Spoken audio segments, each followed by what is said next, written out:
Assalamualaikum warahmatullahi wabarakatuh. Waalaikumsalam. Salam warahmatullahi Alhamdulillah wassalatu wassalamu ala anbiya'i wal mursalin sayyidina Muhammadin wa ala alihi wa ashabihi. Malam ini kita lanjut untuk terjemah Sahih Bukhari. Sekarang kita sampai pada Kitabul Hajj. A'udzubillahi minasyaitonirrajim. Bismillahirrahmanirrahim. Kitab Al-Haji Haji. Bab wujubi wajibnya haji wa dan fadli karuniahinya wa dan li kepada Allah ala kepada an-nasi li bagi Allah ala kepada an-nasi manusia haji al-baiti ke rumah min man kepada yang istato'a mampu ila kepada hiknya sabila jalan wa dan man barang siapa kafaro kafir dia Pak maka innasunya Allah ghaniyun maha kaya an dari al-alamina seluruh alam.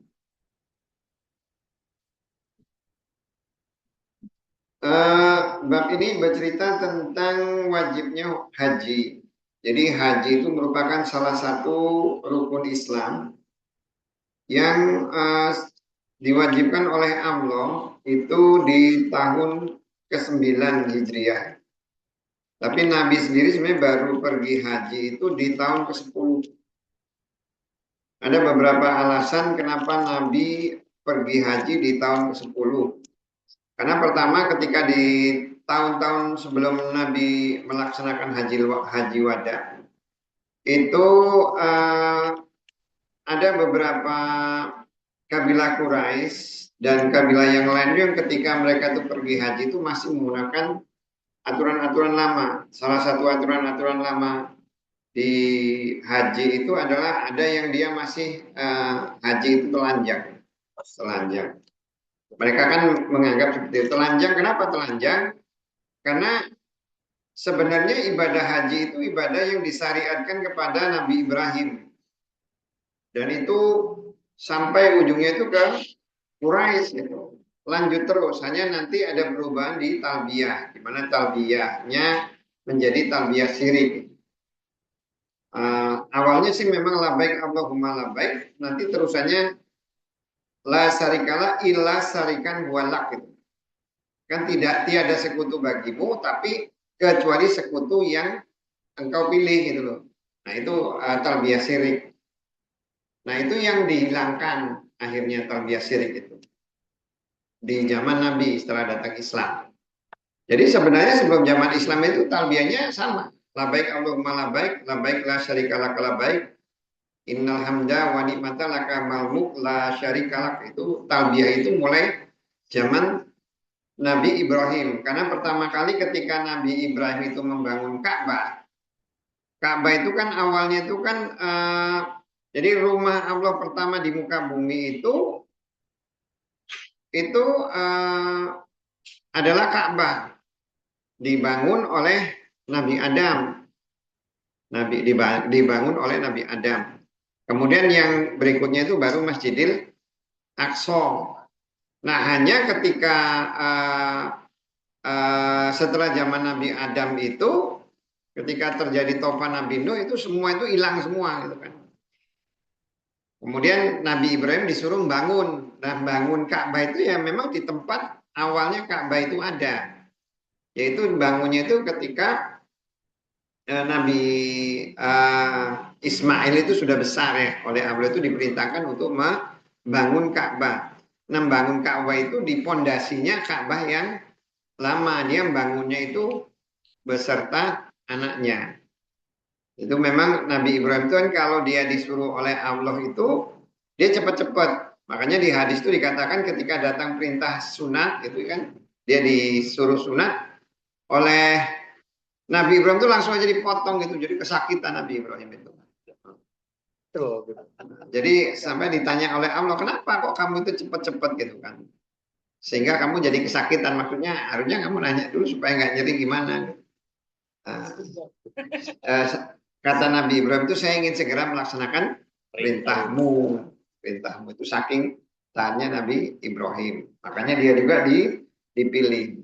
Dan ibadah haji ini merupakan salah satu ibadah yang sebenarnya kalau kita lihat ibadah itu ya untuk menghormati jasa Nabi Ibrahim termasuk keluarganya. Karena di salah satu syariat yang disyaratkan di situ itu adalah sa'i ya. Sa'i itu kan berlari kecil antara Bukit Sofa dan Bukit Marwah, itu meniru apa yang sudah dilakukan oleh Hajar. Kemudian kan nanti orang setelah dia tawaf, dia diminta untuk sholat di Maqam Ibrahim, tempat berdirinya Nabi Ibrahim. Nah, ini merupakan rukun kelima di mana Islam itu akan sempurna dengan rukun ini. Nah, kewajiban haji itu ada syaratnya. Jadi orang yang sudah memenuhi syarat untuk syarat-syarat itu dia sudah masuk kewajiban untuk haji. Salah satu syaratnya itu pertama dia balik, sudah balik. Jadi kalau anak misalnya diajak, dia sebelum balik ya tetap boleh aja, tapi dia nggak dapat apa-apa gitu. Jadi tetap akan kena kewajiban untuk haji. Kemudian kedua Islam, kemudian dia orang merdeka, orang merdeka. Kenapa orang merdeka? Jadi kata ulama itu kalau orang merdeka itu karena masalahnya yang kalau orang merdeka itu kan walaupun mungkin kalau budak secara badan mungkin dia tidak bisa lah disuruh gitulah oleh majikannya, disuruh dibiayai gitu. Tapi masalahnya adalah jiwanya, dia nggak bisa memutuskan bertindak semau dia gitu. Itu masalahnya di situ. Jadi kalau budak itu kan harusnya kalau haji itu memang karena keinginan dia, melakukan sesuatu itu karena keinginan dia. Tapi kalau haji itu ya seorang budak itu melakukan sesuatu itu karena keinginan majikan. Makanya menurut ulama kalau budak itu dia tidak terkena kewajiban haji. Terlepas misalnya seseorang itu dia punya majikan yang kaya, kemudian karena majikannya itu kaya, dia baik hati, dia mau menghajikan orang itu.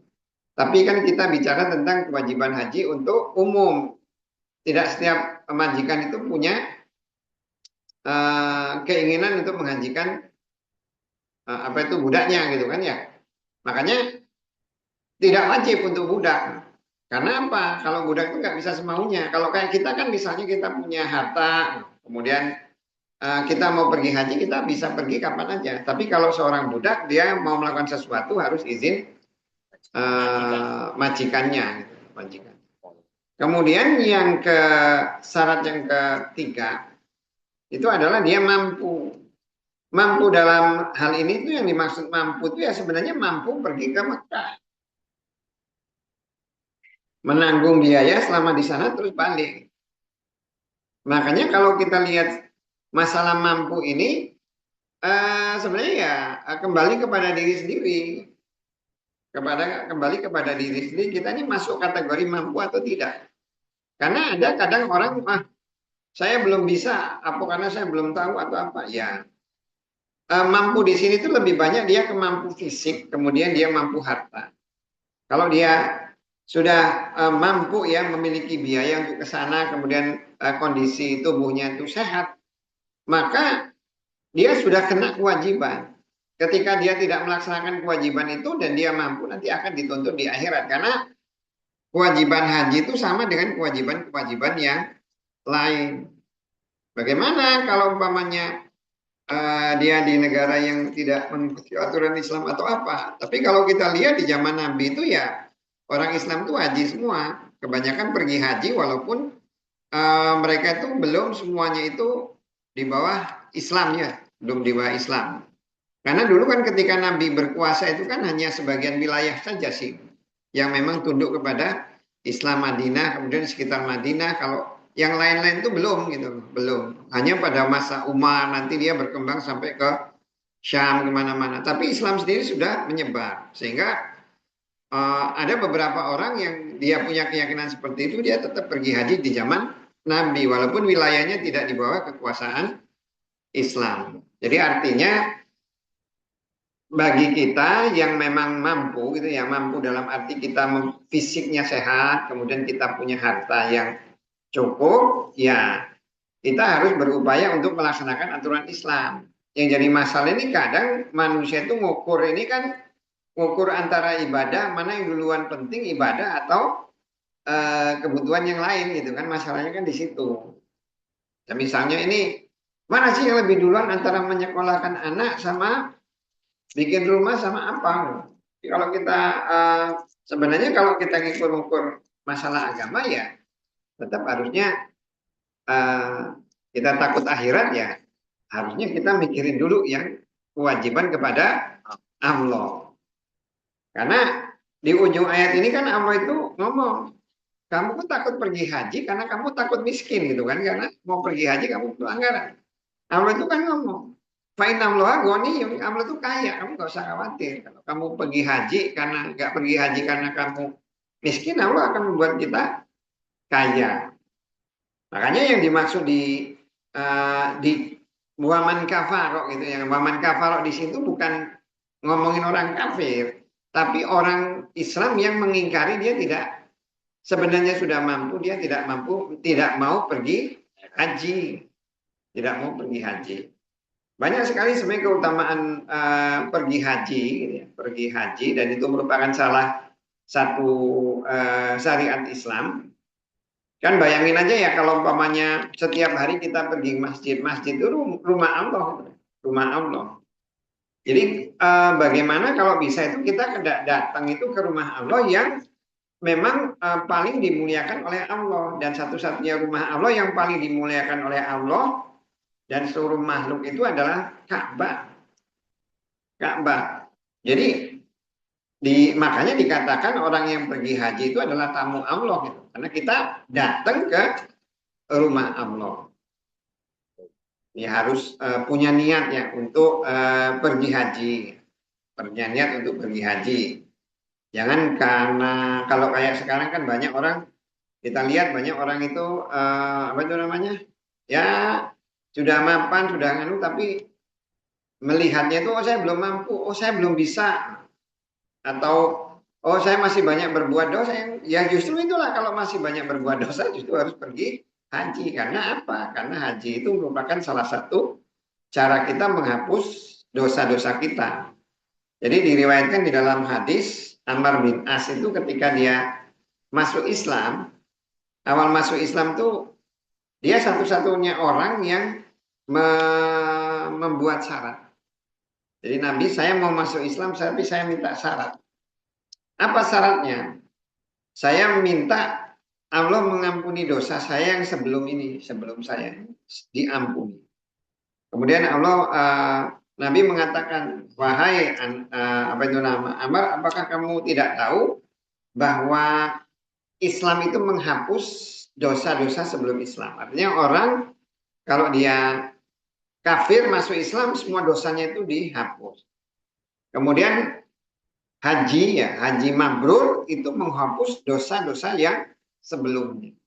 Jadi orang yang dia pergi haji itu akan menghapus dosa-dosanya yang sebelumnya. Itu salah satu kenapa haji itu harus kalau bisa ya kita pergi haji karena itu salah satu di antara dua hal gitu ya yang bisa membuat dosa-dosa kita itu dihapus. Bayangin aja kalau dosa kayak kita ini dosa mungkin udah banyak betul kan ya.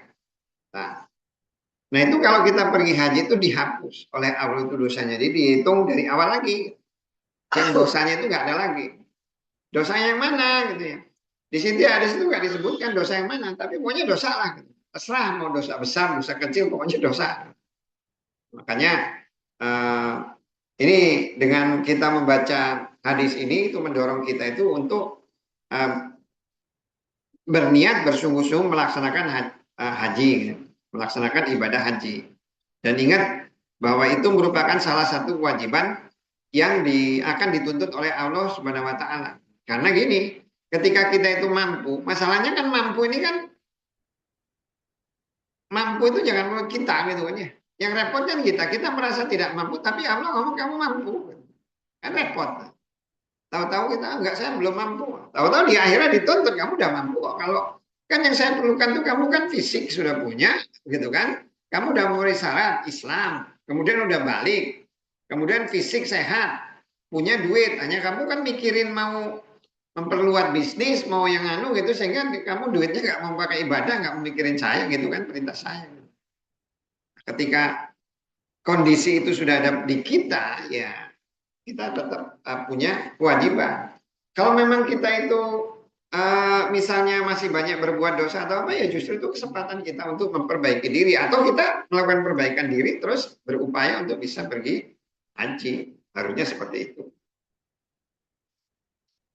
Hadasa telah menjelaskan kepada kami Abdullah ibnu Yusuf, akhbar telah mengabarkan kepada kami Malik, an dari Ibnu Syihab, an dari Sulaiman ibnu Yasar, an dari Abdullah ibnu Abbas radhiyallahu anhuma, semoga meridai Allah dari dia berdua. Qala, berbicara dia, karena ternyata Fadl radifa membonceng Rasul Allah sallallahu alaihi wasallam.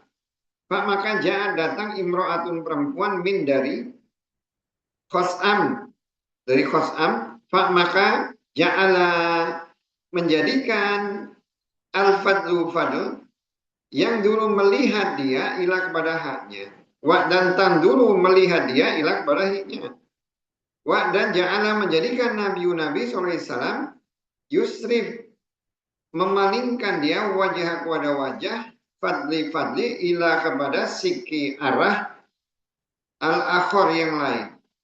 Pak, maka qolat berbicara dia, ya wahai Rasul Allah, inna semuanya faridota kewajiban Allah ala kepada ibadi hamba-Nya fi di dalam haji adrokat telah sampai abi kepada bapakku saykhon kakek kabiron yang tua, la tidak yasbutu tetap dia atau mantap dia ala di atas rohilatin kendaraan.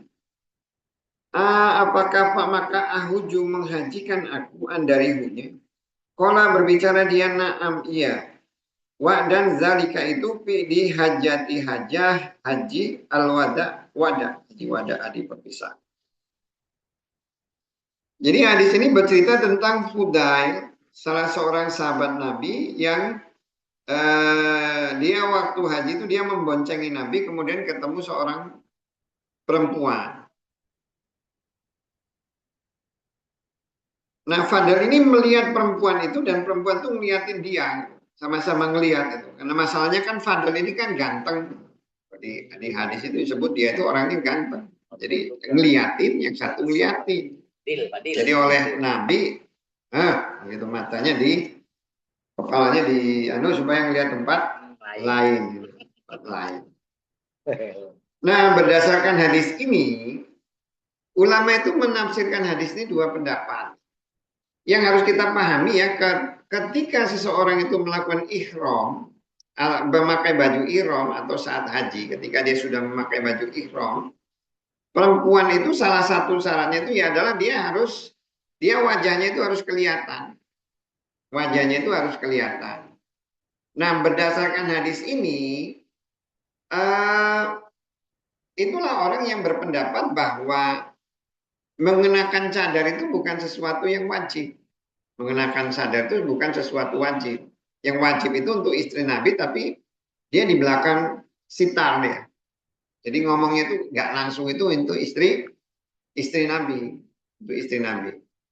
Termasuk juga di zaman, kalau kita lihat ya di zaman Umar ya, di zaman Umar itu ketika sahabat istri Umar itu dia pergi sholat, itu ada yang lihat, itu kan bikin Umar itu jadi cemburu ya. Artinya orang itu dengan melihat perempuan itu kan kenal wajahnya. Jadi dengan melihat beberapa hadis ketika si ini mencari kayu bakar, di dalam riwayat kan lihat si Hafsah mencari kayu, siapa itu namanya?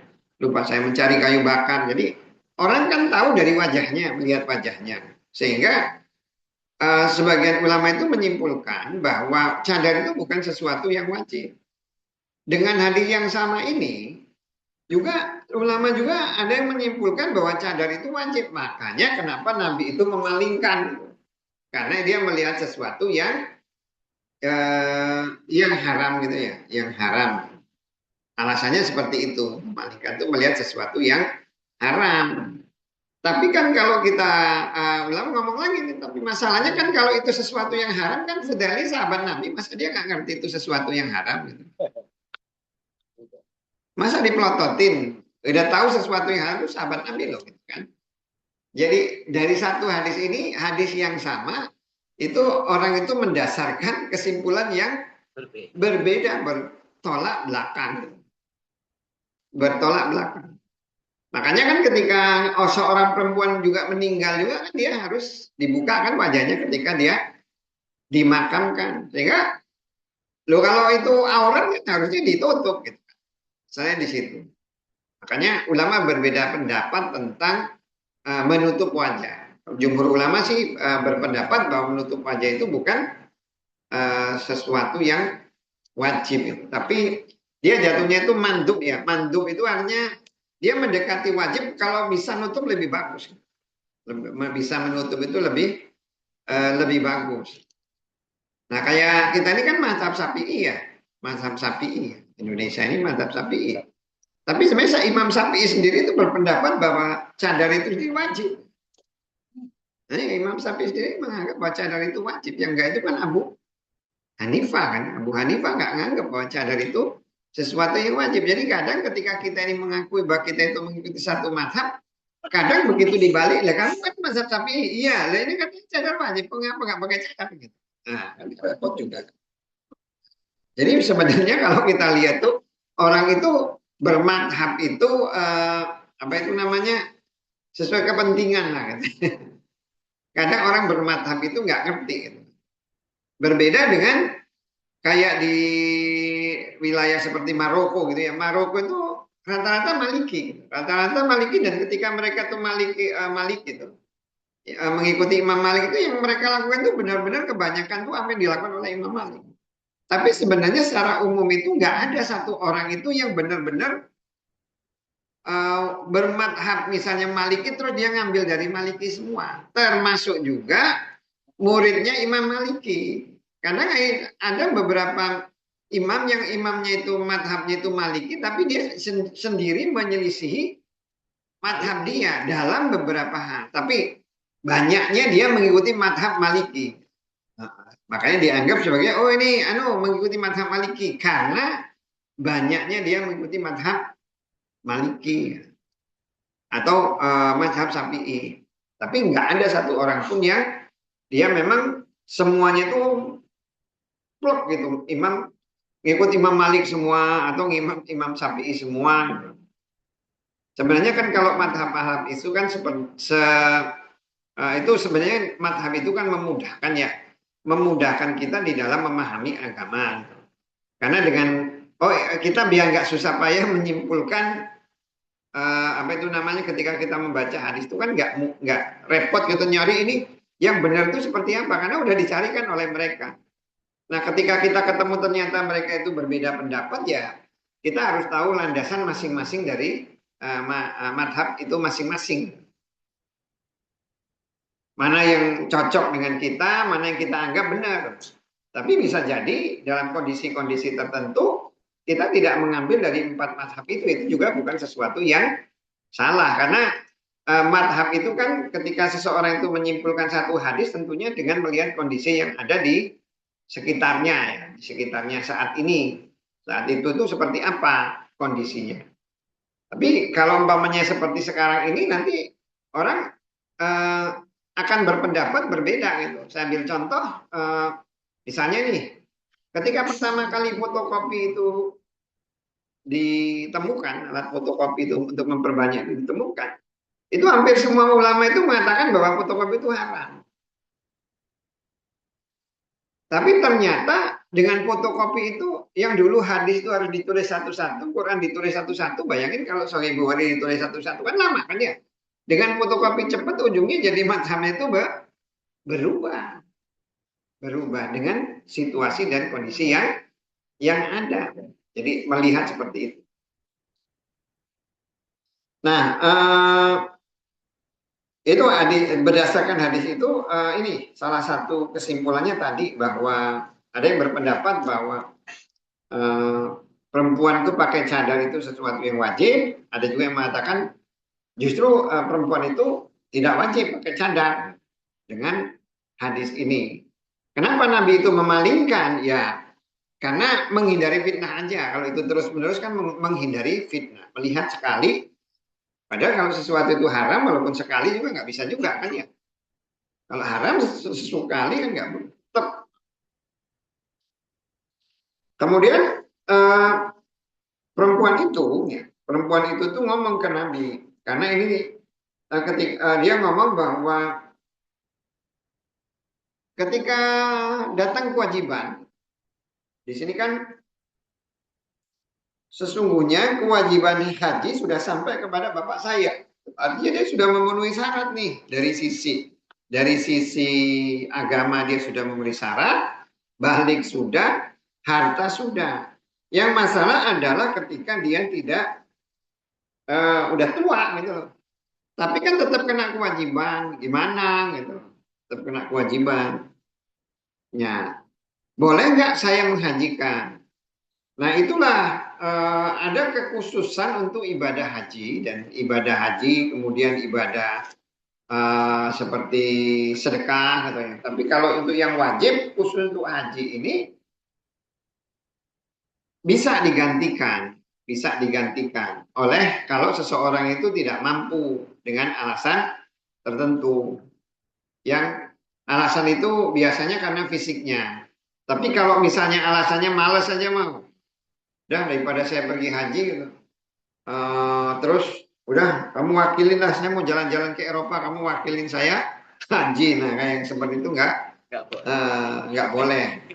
Nah ada ketentuan bahwa orang yang mewakili harus dia yang memang sudah pernah pergi haji. Itu ketentuannya seperti itu. Ketentuannya berdasarkan apa? Di hadis ada nggak ketentuan seperti itu? Ya orang kan membaca nih dari hadis itu. Membaca hadisnya apa? Perempuan ini kan lagi pergi haji. Kemudian nanya, ini kalau saya menghajikan untuk orang tua saya boleh? Boleh, kan berarti kamu sudah haji terus nanti mau menghajikan. Sehingga berdasarkan hadis ini ulama menyimpulkan bahwa orang yang menghajikan itu dia harus sudah pernah pergi haji. Orang pernah pergi haji. Lucu juga ya misalnya orang apa itu namanya? Belum pernah pergi haji terus dia pergi haji. Terus dia sendiri bisa haji kok malah mikirin orang lain gitu kan ya. Nah, jadi kalau kita lihat di hadis tentang sedekah dan hadis haji, bahwa sedekah itu dia bisa diwakilkan. Itu diterima oleh Allah. Kemudian haji juga diterima oleh Allah. Nah, berdasarkan hadis itu ada yang berpendapat bahwa ya kalau gitu ibadah yang lain juga bisa diwakilkan gitu ya. Bisa diwakilkan. Orang melakukan ini sedekah atau apa. Misalnya nih seperti orang akikah atau apa gitu kan ya. Akikah dia diwakilkan, udah meninggal diakikahkan ya. Kalau itu nanti menimbulkan perbedaan pendapat ulama yang berbeda-beda tentang apakah suatu ibadah itu bisa diwakilkan atau tidak. Tapi kalau yang bagus itu sebenarnya kita ketika kita beribadah, melakukan satu ibadah, ya cari yang dasar hadisnya itu jelas aja sih. Daripada kalau kita melakukan sesuatu yang istilahnya itu nebak-nebak gitu ya. Nebak-nebak. Nebak-nebak itu contoh gimana kalau saya mau menggantikan sholat orang tua saya itu nggak sholat saya gantiin. Boleh nggak? Boleh nggak Mas Adi? Ya kalau dasar hadis ini kan boleh nih haji boleh diwakilin. Haji itu perlu biaya, perlu anu. Itu aja bisa diwakili bagi saya. Nah, masalahnya ya tadi kalau misalnya dia menyimpulkan ya terserah aja sih kita tidak bisa mengatakannya. Tapi ya statusnya ibadahnya itu MZ aja, mak jelas gitu loh, mak jelas itu bakal diterima atau tidak itu masalahnya. Kan di hadisnya kan dikatakan amila amalan laisa amruna bahwa raddin, ya barang siapa mengamalkan suatu amalan tidak ada aturan kami, maka amalan itu ditolak. Amalan itu ditolak. Jadi cari ibadah yang jelas aja, sedekah aja lah. Kalau mau sedekah, sedekah. Sedekah itu ngomongin di situ namanya sedekah, secara umum itu namanya sedekah ya harta. Sedekah itu harta. Gak ada sedekah misalnya, ya saya mau sedekah kirim Doa. surat Al-Fatihah atau apa gitu ya. Saya baca surat Yasin, ini sedekah atas nama boleh nggak? Ya boleh-boleh aja sih, cuman ya nggak ngerti diterima atau tidak ya mau alam gitu. Tapi kalau sedekah harta udah pasti gitu kan. Dasar hadisnya itu jelas. Dasar hadisnya itu jelas. Oh kalau gitu gini aja kan, kalau di hadis itu kan ada hadis yang dia cerita mahar ya. Ada seorang sahabat suruh nikah, dia nggak punya apa-apa. Nabi nanya, kamu punya hafalan Quran nggak? Gitu. Itu bisa jadi mahar. Ya, masalahnya kan ini konteksnya konteks mahar, bukan konteks sedekah gitu lah. Tapi ya kalau mau menyimpulkan berdasarkan hadis itu kan ternyata harta bisa juga diganti dengan hafalan Quran atau apa. Ya terserah aja. Namanya orang mencari dalil gitu kan ya, mencari dalil ya. Silakan aja sih. Tapi kalau mau cari yang pasti ya sesuatu yang dohir. Makanya ulama itu kan ketika menafsirkan satu hadis itu seperti Imam Malik ya tahfidz dulu. Apa adanya aja, apa adanya. Baru nanti kalau memang apa adanya itu tidak menjelaskan ya sudah, berarti nyari apa maknanya atau maksudnya itu seperti apa. Sehingga orang kadang ujungnya itu menjadi ribut gitu loh, berbeda pendapat tentang seperti misalnya ngomongin tentang Allah, ya Yadullahi maklulah gitu. Allah punya tangan gitu. Kalau di Allah itu punya tangan. Ada yang mengatakan enggak, itu maksudnya ya Yadullahi, tangan Allah itu terbang, Allah berarti punya tangan dong. Oh enggak, itu yang dimaksud itu adalah kekuasaan Allah. Ya karena masalahnya kan kita memahami tangan itu sesuatu yang sama dengan tangan kita. Padahal kalau kita lihat tangan kita sama tangan monyet itu kan beda. Tangan kita sama tangan ikan beda. Tangan kita dengan binatang yang lain beda. Kanguru beda. Kalau kanguru itu punya tangan nggak? Hah? Cuma dua. Ya. Sapi punya tangan apa kaki? Kamu kita sapi itu kaki apa tangan? Kaki. Hah? Menurut kita. Tapi kalau menurut ilmu pengetahuan ini tentang apa itu alam gitu ya, sebenarnya manusia itu awalnya itu ya sama seperti itu, jalannya itu seperti binatang gitu awalnya. Kalau ngomongin ilmu gitu loh, kalau ngomongin ilmu, hanya dia beradaptasi. Kenapa dia beradaptasi itu ya karena tulang panggulnya semakin lama itu semakin sempit gitu loh. Akhirnya anaknya itu lahir itu dia prematur gitu. Harusnya kayak sapi itu kan punya anak langsung bisa jalan ya. Manusia itu harusnya seperti itu. Tapi karena dia ada proses berdiri sehingga panggulnya jadi sempit, anaknya itu umur 9 bulan tuh bukan anak yang apa itu namanya dalam kandungan 9 bulan, anak yang siap untuk jalan gitu. Kalau menurut ilmunya sih seperti itu. Harus ngandungnya 2 tahun. Jadi sebenarnya kayak ini ya, sapi itu dihitung tangan, yang dua itu kaki gitu. Karena dia nggak bisa berdiri aja. Nah gitu. Kalau kita mau ngomongin bahasa ilmu-ilmu ilmiahnya. Nah, tapi kan maksudnya ceritanya kan kalau ngomongin tangan, itu tangan kita itu beda. Nah, tangan manusia dengan tangan si ini aja beda. Tangan kita dengan tangan kucing beda. Apalagi tangan Allah.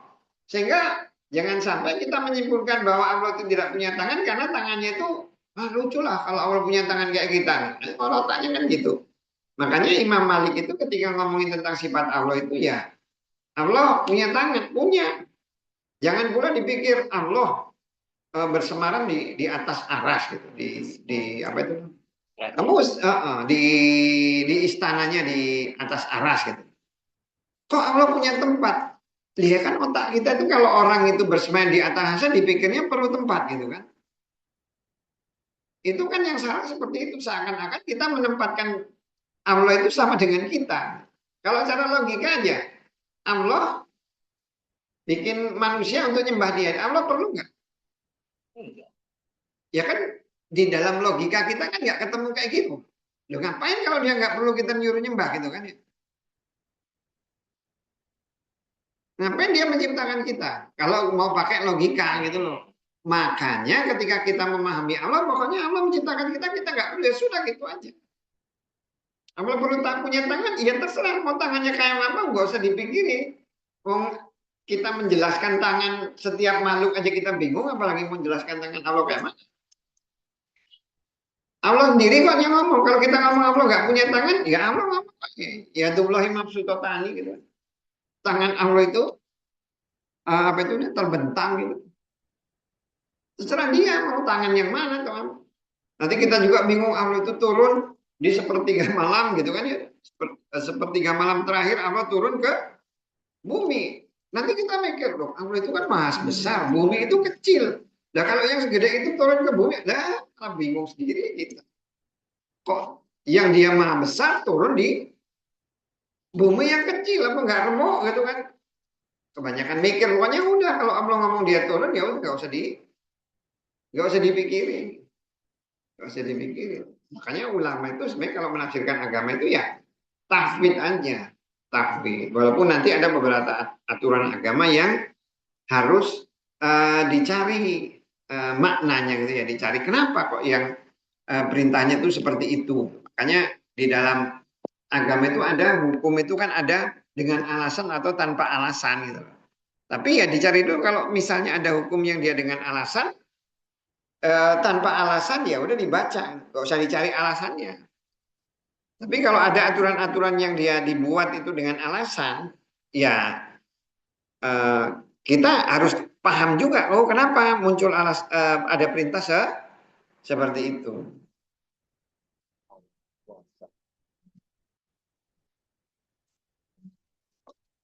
Babu bab kauli ucapan ta'ala maha tinggi dia. Yaitu datang mereka kepada engkau rijalan dengan berjalan dan ala di atas kuli setiap domir rombongan. Yatina datang mereka min dari kuli setiap fajin. Fajin itu bisa diterjemahkan celah gitu ya. Amikin lembah gitu. Li untuk yashadu menyaksikan mereka manafi'a manfaat la bagi mereka. Fijajan, fajin itu kan dari kata fijajan ya. Fijajan itu artinya aturuku jalan al-wasyi'ah yang luas.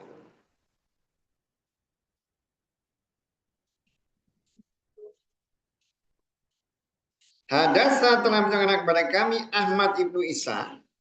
Hadasa telah menceritakan kepada kami Ibnu Wahab, an dari Yunus, an dari Ibnu Sihab, An-nasunya Salim ibnu Abdillah akbar telah mengabarkan dia kepadanya An-nasunya Ibnu Umar radhiyallahu anhuma, semoga Allah meridhoi dari dia berdua, qala berbicara dia, Ra'aitu melihat aku Rasulah kepada Rasul Allah SAW yarkabu mengendali dia rohilata kendaraan huknya di Zulhulaifa.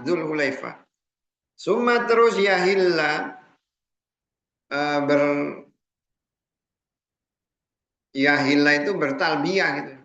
Bertalbiyah atau memulai haji. Hatta sehingga tastawi sama dengan hiknya qaimatan yang tegak. Terus lanjut. Hadasa telah menceritakan kepada kami Ibrahim. Akbar telah mengabarkan kepada kami Al-Walidu Walid.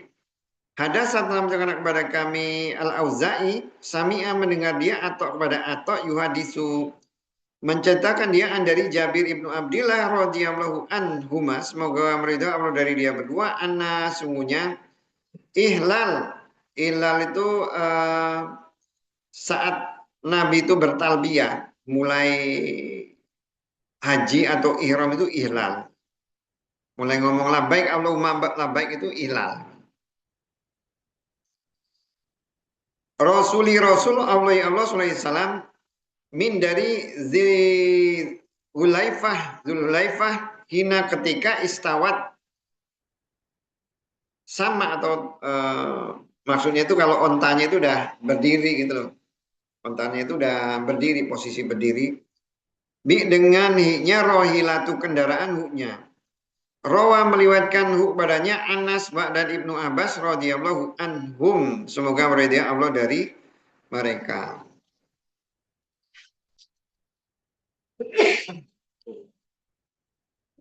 Jadi ketika Nabi Ibrahim itu membangun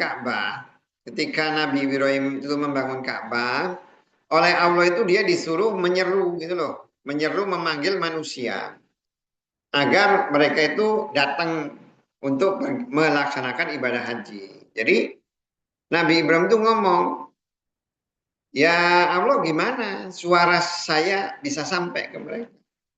Kata Allah, tugasmu itu ngomong, tugas saya menyampaikan ke semua makhluk. Tugasmu itu ngomong, tugas saya menyampaikan ke semua makhluk. Itu yang harus diingat dari hadis itu gitu. Artinya apa? Artinya kita ini kadang di dalam hidup itu, kita ini banyak memikirkan tugas Allah, tugas kita sendiri nggak dipikirin.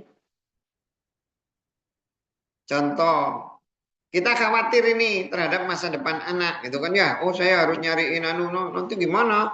Kalau saya mati, siapa yang ngurus anak saya? Lah ngapain pusing, itu tugasnya Allah kok. Kita mikirin anak sampai mau nanti kalau gede gimana gede, tugasnya. Yang penting apa tugas yang diberikan Allah kepada kita itu sudah dilaksanakan atau belum gitu ya. Kan kebanyakan manusia kan ya tadi dikatakan oleh ulama, katanya kan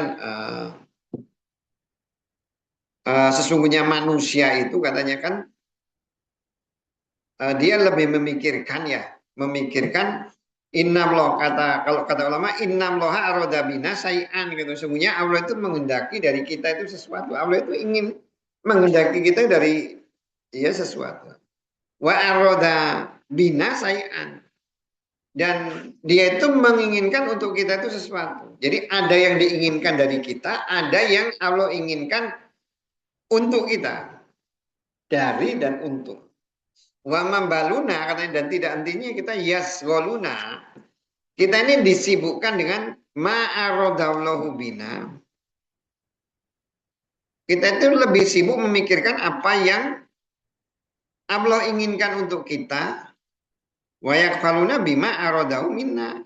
Tapi kita lupa apa yang diinginkan Allah dari kita. Yang diinginkan Allah dari kita itu ya ibadah sebenarnya. Kita melaksanakan aja ibadah.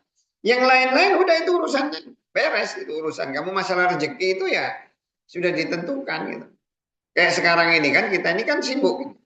Sekarang pertanyaannya bayi pernah nggak mikirin rezeki dia? Dia belum lahir aja udah disiapin loh sama Allah kan ya. Bayi itu belum dilahirkan itu sama Allah itu udah dipikirin susunya gitu kan ya. Nah, ibunya dikasih puting susu, ada susunya, ada yang macam-macam gitu kan. Itu bayinya belum lahir udah dipikirkan oleh Allah. Makanya kan pernah diceritakan bahwa Nabi Sulaiman itu pernah minta izin untuk menanggung rezeki satu makhluk Allah gitu kan ya. Ini ikan kan. Kita kumpulin sama Nabi Sulaiman satu ekor ikan, disuruh ngasih makan ikan paus, nggak cukup. Akhirnya subhanallah kan, ngomong maha suci Allah. Diomongin sama Allah kan, kamu nanggung rezeki makhluk saya satu aja kamu nggak bisa, mau nanggung seluruh makhluk. Itu kan urusan Allah seperti itu. Jadi itu makanya Nabi Ibrahim begitu diperintahkan seperti itu dia nyeru gitu loh.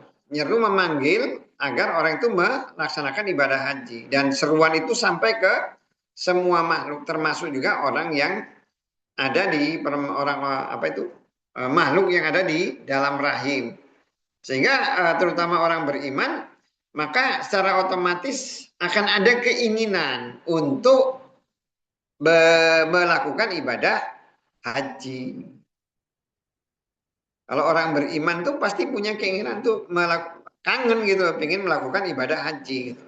Makanya kalau mau lihat itu seruan tuh sampai ke kita enggak, ya lihat aja kita ada nggak keinginan, niat pengen pergi haji enggak. Berarti kalau enggak ya bukan berarti seruan itu tidak sampai gitu, tapi mungkin telinga kita yang ditutup oleh Allah sehingga seruannya tidak sampai. Karena harusnya itu setiap jiwa itu oleh Allah itu diberikan kecintaan kepada Baitul ke ini apa? Ya Baitullah gitu, ke Baitullah. Ada keinginan untuk pergi ke sana. Nah, ulama berbeda pendapat tentang apa yang dilakukan oleh Nabi ya. Jadi terkait apakah semua perilaku Nabi itu menjadi sunnah atau tidak. Nuna yang ngomongin sunnah itu kan gini ya. Sunnah itu adalah sesuatu yang dia harus diikuti. Gitu. Diikuti.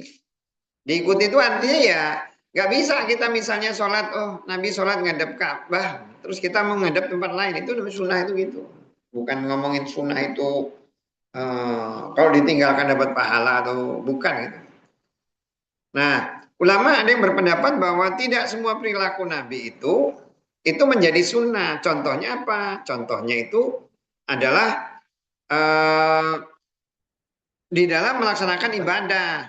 Ketika pergi haji, misalnya Nabi itu menggunakan unta, gitu ya, menggunakan unta. Boleh nggak kita pakai mobil? Ya nggak masalah gitu.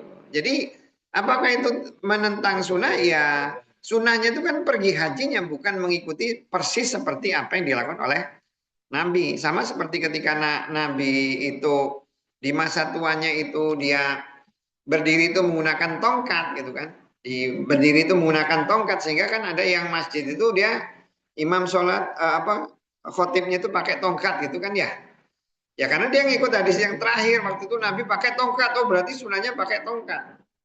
Ya nggak apa-apa, yang penting ada dasar hadisnya. Walaupun seperti Ibnu Umar tuh semua mau diikutin. Ibnu Umar tuh satu-satunya sahabat yang semua perilaku Nabi itu diikutin. Saking ngikutin perintah Nabi itu ketika Nabi lewat di suatu tempat kemudian Nabi itu kencing di situ dia ikut kencing juga itu. Ibnu Umar itu gitu. Bagus aja sih. Bagus. Prinsipnya kan kita itu kan apa yang kita lakukan itu kan kalau berupaya mengikuti Nabi itu benar gitu aja. Kalau kita yang kita lakukan itu niatnya berupaya mengikuti Nabi ya benar, kita nggak bisa mengatakan oh Ibnu Umar salah ya, dia mengikuti Nabi kok. Dan Nabi itu adalah uswatun hasanah, contoh paling baik. Nah, tujuan haji itu kalau di sini itu ya supaya kamu itu mendapatkan manfaat ya. Supaya kamu itu mendapatkan manfaat.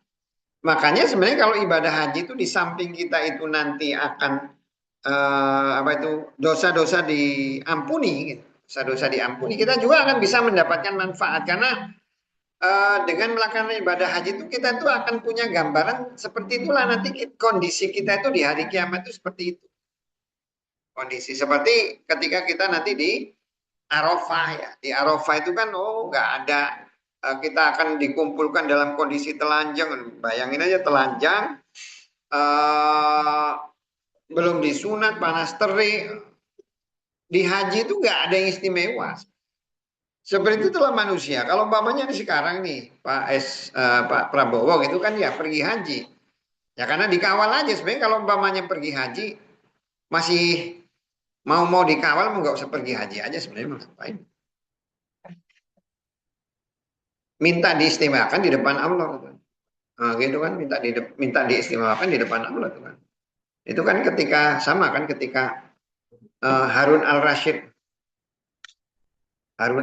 itu masuk ke Masjidil Haram ketemu Atok. Dikawal oleh tentara-tentaranya. Ya ditegur sama dia. Kamu minta diistimewakan kok di rumah Allah, kamu nggak takut sama Allah. akhirnya diusir tentara-tentaranya itu sama. Jadi harusnya itu ketika kita itu kan kita masuk ke Allah itu kan ya harusnya jangan merasa pertama ketika kita ke masjid jangan kita merasa paling soleh paling istimewa gitu. Jangan-jangan kita minta diistimewakan di rumah Allah kok kita minta diistimewakan. Kalau masih ada pemikiran seperti itu ya ya istighfar aja lah gitu kan ya istighfar aja. Terlepas dari masalah orang mau mengistimewakan terserah.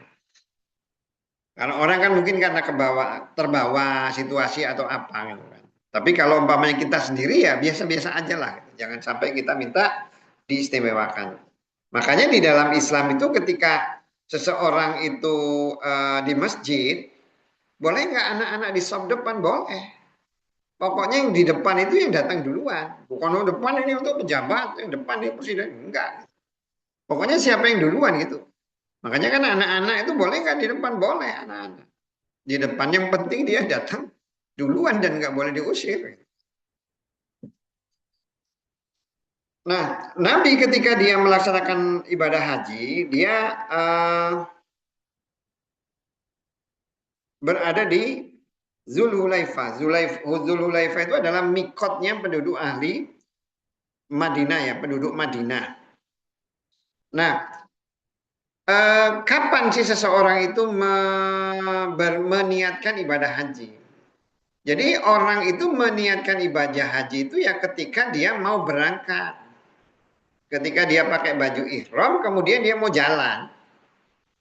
Itulah yang disebut dia niatkan ibadah haji. Jadi bukan kalau niat, apakah ibadah haji orang membayar itu niat? Ya mumpuk niat pingin ibadah haji. Belum niat ibadah haji. Gimana kalau misalnya dari, apa itu namanya, kamu di pesawat gitu kan naik dari Bandara Soekarno-Hatta terus diniatkan? Enggak. Niat ibadah haji itu sunnahnya itu ya di mikot. Di mikot juga itu ketika mau jalan. Maka Nabi kan beristirahat di mikot. Dia sholat di situ sehari kan. Kalau Nabi itu sunnahnya kan dia sholat duhur, asar, maghrib. Kemudian dia baru menginap di situ semalam. Kemudian dia pergi gitu kan ya. Begitu dia naik kendaraannya mau jalan ke Mekah. Disitulah dia mengucapkan labbaik Allahumma labbaik. Jadi kalau di hadis itu satu-satunya ibadah yang niatnya itu diucapkan tuh ya hanya haji. Niatnya diucapkan. Dohirnya seperti itu. Apa niatnya? Labbaik Allahumma labbaik. Labbaik la syarika laka labbaik. Innal hamda wa ni'mata laka wal mulk la syarika lak. Nanti ada beberapa sahabat yang dia merubah gitu ya, talbiyahnya itu dirubah dia. Tapi menurut ulama itu nggak masalah gitu, karena ada beberapa yang mengatakan dirubah, tapi yang penting isinya tidak bertentangan aja, karena niatnya memuji Allah itu Nabi mendiamkan itu, mendiamkan. Tapi yang dilakukan oleh Nabi ya mengucapkan labbaik Allahumma labbaik. Jadi niat haji itu di mikot kemudian saat dia mau berangkat. Nah, ada peristiwa yang terjadi saat Nabi itu berada di Zulhulaifah. Jadi ada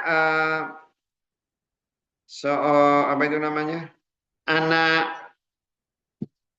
istrinya Abu Bakar namanya Asma ya. Asma itu di istrinya Abu Bakar ya, istrinya Abu Bakar. Dia itu dulu itu ya Asma itu istrinya Ja'far. Ja'far bin Abi Thalib ya. Ja'far bin Abu Thalib itu kan anaknya Abu Thalib ya. Nah, dulu kan hidup bareng Nabi. Orang yang dianggap sama persis dengan Nabi itu ya Ja'far. Jadi ketika apa itu namanya Nabi menang perang ya, perang Badar, kemudian datang kan dia pergi hijrah ya ke Habasyah, kemudian datang itu Ja'far. Ja'far itu datang ke Madinah, jadi kata Nabi, saya tuh hari ini senang gitu. Saya nggak tahu saya senang itu karena kedatangan Ja'far atau karena saya menang perang gitu. Artinya dia menunjukkan betapa senangnya dia ketemu Ja'far. Nah, Ja'far itu dia meninggal di perang Mut'ah kayaknya. Dia perang Mut'ah itu dia meninggal bersama Abdullah ibnu Rawahah.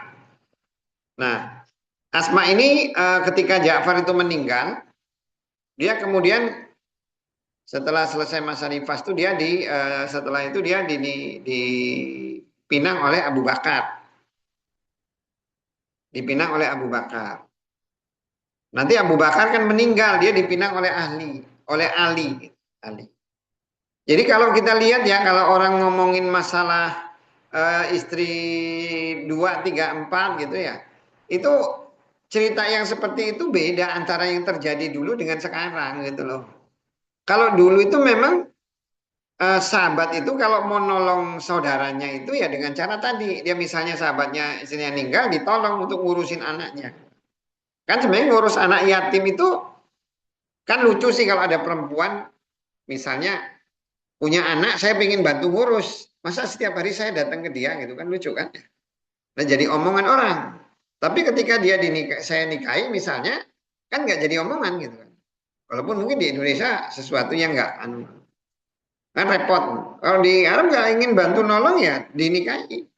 Dinikahi diurus. Jadi mereka itu udah biasa yang seperti itu kayak Abu Bakar. Nanti dengan Abu Bakar dia punya anak Muhammad bin Abdurrahman. Jadi setelah dia punya anak itu, nah dia waktu dia itu mau pergi haji karena dia mau orang itu kan waktu Nabi mau pergi haji kan Nabi ngomong gitu loh, bahwa tahun ini saya mau pergi haji. Orang-orang itu pengen bareng pergi haji, bareng Nabi gitu kan. Itu sesuatu pergi haji bareng Nabi, sesuatu yang terhormat gitu kan. Nah, dia datang ke Nabi, saya ini nifas. Nifas gimana? Saya ini nifas. Ya kata Nabi nggak apa-apa, tetap aja haji. Kamu yang penting kamu mandi, mandi. Karena nanti ketika dia sudah mandi, artinya nanti pokoknya yang penting kamu tidak tawaf aja di Baitullah, tidak tawaf. Karena kan tawaf itu kan sama dengan sholat. Tawaf itu sama dengan sholat dan sholat kan haram ya untuk perempuan yang lagi menstruasi, lagi menstruasi. Tapi amal ibadah yang lain dia bisa, kecuali tawaf ya. Kalau yang mabit di Mina, mabit di apa itu wukuf di Arafah dan lain-lain kan bisa.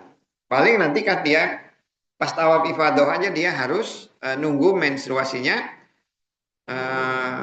selesai gitu. Jadi makanya orang kalau dia lagi menstruasi nggak masalah, dia bisa tetap melaksanakan ibadah haji dan kita terima kasih ada hadis itu. Gitu. Kalau nggak ada hadis itu orang nggak bisa apa itu melaksanakan ibadah haji ketika dia lagi menstruasi. Kemudian ada juga seorang perempuan yang lain ya, yang Ruba'ah bin Zubair ya, anak pamannya Nabi juga datang. Nabi saya ini sakit, gimana? Saya mau haji tapi saya takut, saya itu sakit. Maka kata Nabi, udah kamu membuat syarat aja, syarat kepada dirimu dan Allah. Yang mau kamu laksanakan apa aja gitu. Yang penting kan orang itu kan melaksanakan ketika pergi haji itu kan melaksanakan rukun haji. Jadi ada rukun haji kan pertama niat ya, rukun haji niat. Kemudian dia sa'i. Rukun haji itu artinya kalau rukun ini dilaksanakan itu udah hajinya itu udah sah. Ada niat, kemudian dia melakukan sa'i, kemudian dia wukuf di Arafah, kemudian dia tawaf ifadah. Itu aja. Kalau dia udah melaksanakan tuh hajinya udah sah.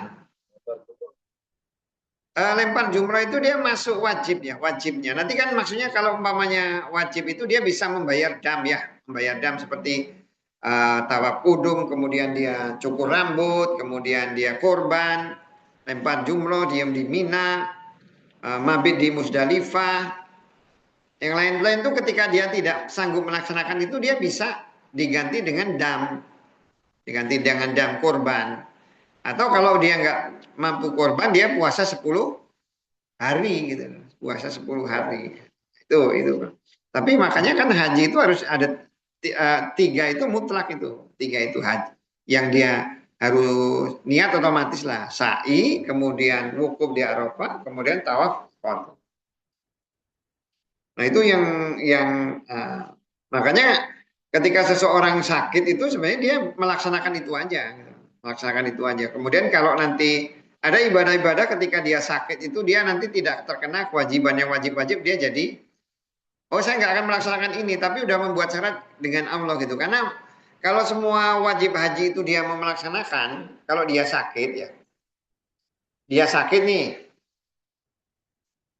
terus dia hanya melaksanakan rukun aja, kemudian dia meninggalkan yang wajib itu semua membayar dam, banyak juga tuh kan damnya gitu ya. Kan wajib-wajib itu kan banyak masalahnya. Wajib haji. Makanya oleh Nabi dia disuruh membuat syarat aja. Ya Allah saya pokoknya mau haji yang mau saya laksanakan ini gitu. Janji dengan Allah. Nah urusannya itu yang penting apa kesepakatan kamu dengan Allah itu gitu aja. Kalau seseorang itu memang sakit berat, yang penting rukunnya itu harus dilaksanakan. Aturannya seperti itu. Ada rukunnya, ada itunya.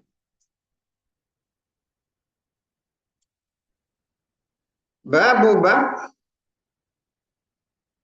al-haju al-haji haji ala kepada rohil ya. Ya rohil kendaraan. Wa dan kola berbicara aban hadasat kepada kami Malik Ibnu Dinar an dari Qasim Ibnu Muhammad an dari Aisyah radhiyallahu anha.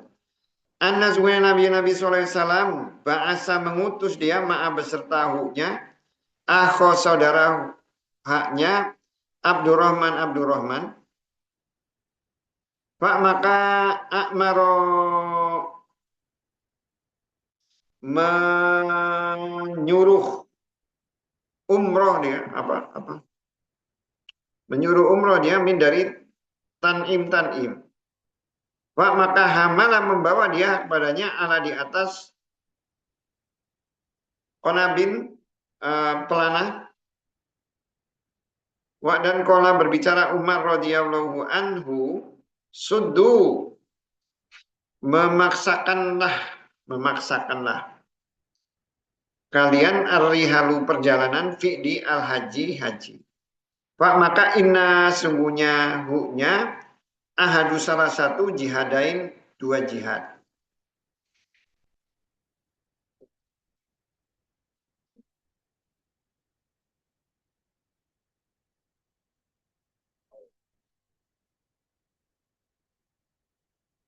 Roja matulan lebih panjang dengan matulan yang panjang ya, lebih panjang dengan duna tanpa kisah Umar. Terlanjut berikutnya. Wa dan kola berbicara Muhammad ibnu Abu Bakar hadasat telah menceritakan kepada kami Yazid ibnu Zurai hadasat telah menceritakan kepada kami Azroh ibnu Sabit andari Sumamah ibnu Abdillah ibnu Anas sekolah berbicara pergi haji Anas ala di atas rohli kendaraan wa dan lam tidak yakun ternyata sahihon yang pelit wa dan hadasa telah menjakan Anasunya Rasulullah Allah SAW haji dia ala di atas rohli kendaraan dan karena ternyata zamilata dengan pelanahunya ya, dengan perangkatnya.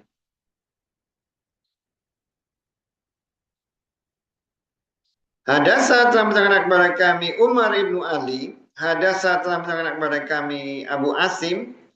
Hadasa telah menceritakan kepada kami Aiman.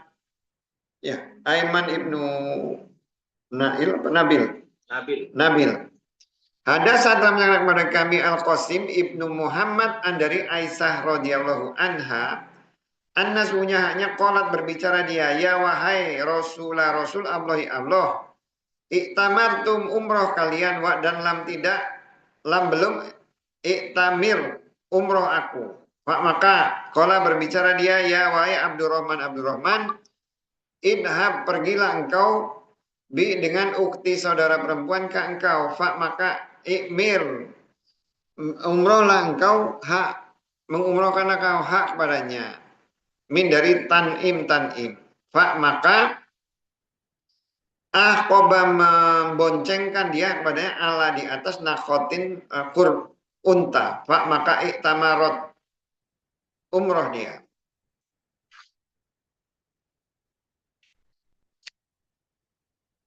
Ini cerita bahwa pergi haji dengan kendaraan ya, di atas kendaraan.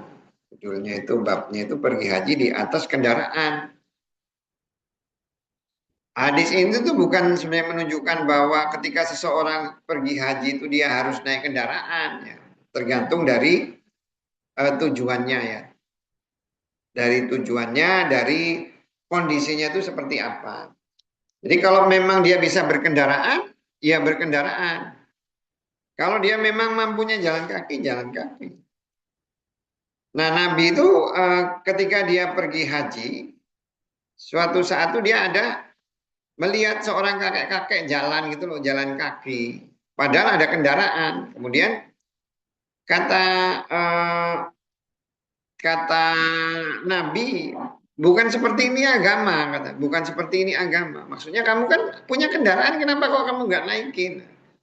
Kata kakak itu, saya itu udah bernazar bahwa itu saya itu akan berjalan dari rumah saya sampai Baitul Haram gitu, karena Allah sudah memberikan saya sesuatu. Tapi bukan seperti itu agama, udah tinggalin, kamu nggak usah laksanakan nazar itu gitu. Jadi di dalam pergi haji, kemudian di dalam hadis ini juga diceritakan tentang Anas. Anas pergi haji, tapi dia pergi hajinya itu Anas itu pakai kendaraan yang biasanya kan kalau kendaraan mau kemana atau apa kan dihiasi dengan sesuatu gitu kan ya. Dia pakai pelana kuda, pakai apa. Ini Anas itu tidak memakai itu. Tidak memakai itu. Makanya di ujung hadisnya itu dikatakan bahwa dia melakukan itu bukan karena dia miskin. Bisa dia nyiapin kudanya. Bisa dia nyiapin kudanya. Tapi di sisi yang lain, Nabi pergi haji dengan memakai pelana gitu loh. Artinya yang penting itu nggak masalah gitu loh. Nggak masalah kamu mau tunjukkan yang punya kamu atau apa, tapi nggak ada kekhususan bahwa ketika kita pergi haji itu kita harus punya kendaraan tertentu yang menunjukkan bahwa kita ini mau pamer atau apa, nggak anu. Karena yang diinginkan oleh Allah itu kan di dalam ibadah itu kan hati sebenarnya, hati kita, bukan fisik kita ya. Seperti di hadis dikatakan innallaha la yanzuru ila atsamikum katanya.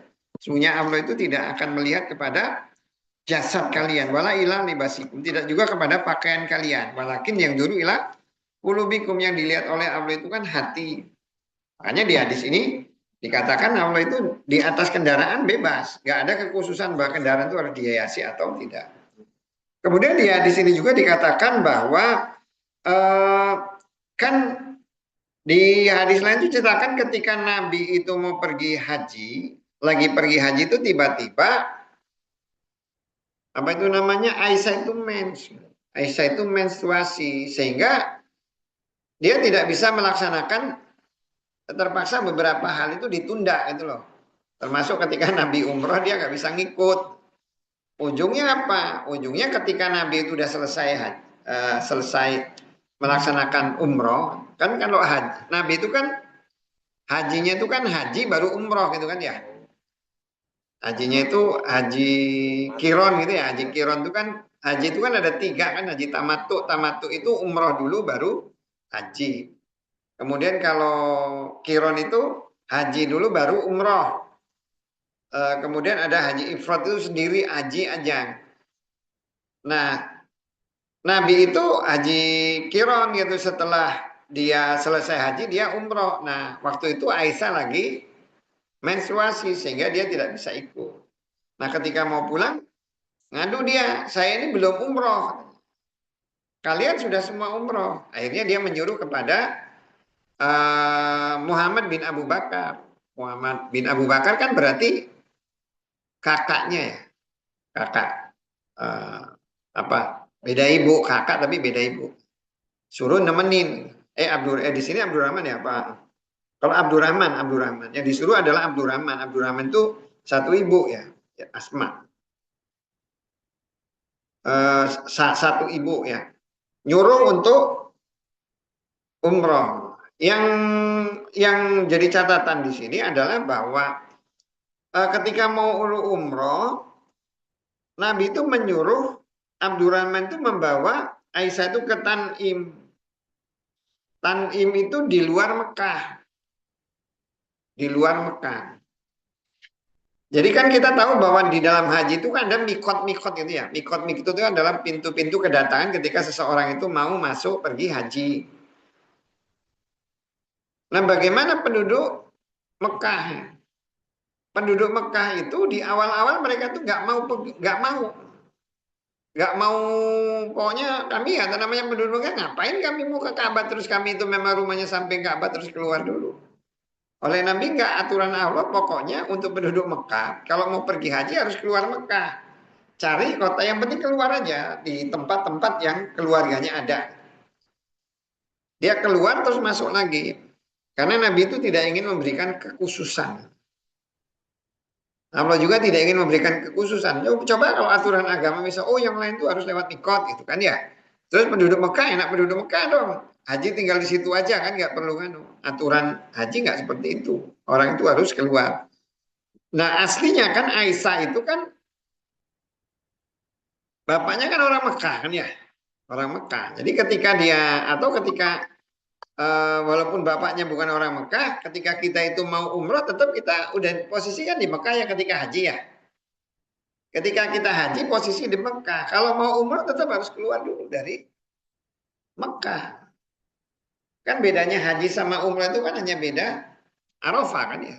Sama bulannya dilaksanakan bulan ya di bulan haji kan. Bulan haji itu kan bulan Syawal, Dzulqa'dah, Dzulhijjah juga cuma 10 hari.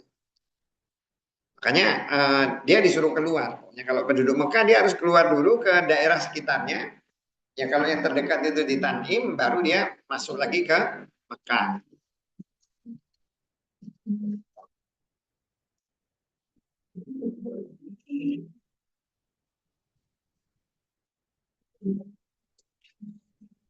Bab fadli keutamaan al haji al mabrur yang mabrur. Ya, mabrur. Mabrur itu kan maksudnya penuh kebaikan gitu sih. Hadasa telah menceritakan kepada kami Abdul Aziz ibnu Abdillah. Hadasa telah menceritakan kepada kami Ibrahim ibnu Sa'id an dari Az-Zuhri an dari Sa'id ibn Musayyib an dari Abu Hurairah radhiyallahu anhu. Qala berbicara dia suila ditanya Nabi sallallahu alaihi wasallam ayu mana amal afdol lebih utama.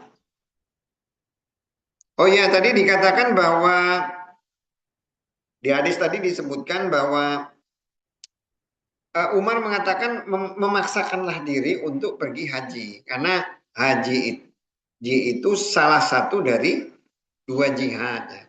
Jadi memang yang dimaksud dengan hadis ini itu bahwa jihadnya perempuan itu ya haji. Jadi kalau laki-laki itu jihadnya itu di medan perang, kalau perempuan itu jihadnya itu pergi haji. Makanya kalau bisa memang perempuan itu ya melaksanakan jihad. Masalah lakinya nggak jihad, perempuannya jihad itu.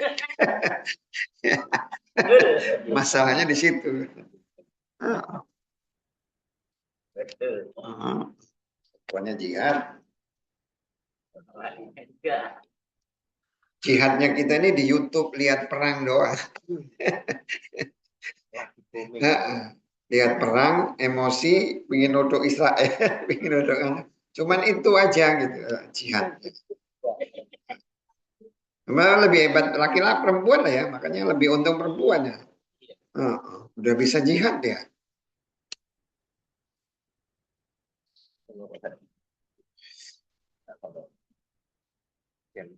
Ada saat dalam kepada kami Abdul Aziz ibnu Abdillah, ada saat dalam kepada kami Ibrahim ibnu Sa'id, an dari Az-Zuhri, an dari Sa'id al-Musayyib, an dari Abi Hurairah radhiyallahu anhu. Kala berbicara dia suila ditanya Nabi sallallahu alaihi wasallam ayyumana a'malu amal afdol yang lebih utama. Kala berbicara dia imanun beriman kepada Allah dan rasulihnya. Kila dikatakan suma terus Mada apa? Qala berbicara dia jihadu sihat fi di dalam sabili jalan Allah. Kila dikatakan summa terus mada apa? Qala berbicara dia haji mabrur mabrur. Haji mabrur. Hadasa telah mendengar kepada kami Abdurrahman ibnul Mubarak. Hadasa telah mendengar kepada kami Khalid. Akhbar telah mengabarkan kepada kami Habib ibnu Abi Amroh an dari Aisyah binti Tolhah an dari Aisyah Ummul Mukminin radhiyallahu anha, semoga meradhi Allah darinya, anna sunyahnya qalat berbicara dia, ya wahai Rasul Allah, naro melihat kami al jihada jihad afdol lebih utama atau paling utamanya amal.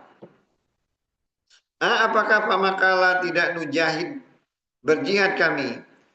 Kala berbicara dia la tidak laki tetapi afdol paling utama al jihadi jihad haji mabrur. Hadasa telah menceritakan kepada kami Adam, hadasa telah menceritakan kepada kami Su'bah, hadasa telah menceritakan kepada kami Sayyar Abul Hakam. Kala berbicara dia sami itu mendengar aku Abu Hazm. Kala berbicara dia sami itu mendengar aku Abu Hurairah radhiyallahu anhu. Kala berbicara dia sami itu mendengar aku Nabi sallallahu alaihi wasallam yaqulu berbicara dia man barang siapa haja pergi haji ali karena Allah Pak maka lam tidak yarfus berkata buruk atau keji. Dan lam tidak yabsuk fasik dia. Roja'a kembali dia seperti yaumi di hari. Walada telah melahirkan kepadanya ummu ibunya. Ini bab keutamaan haji. Nabi ditanya tentang amal apa yang paling utama. Amal yang paling utama di hadis pertama itu dikatakan beriman pada Allah dan Rasulnya, artinya syahadat ya. Kemudian baru jihad di jalan Allah, kemudian baru dia haji. Kemudian di hadis berikutnya yang diriwayatkan oleh yang Aisyah gitu ya. Aisyah itu bertanya kepada Nabi, amal apa yang paling utama?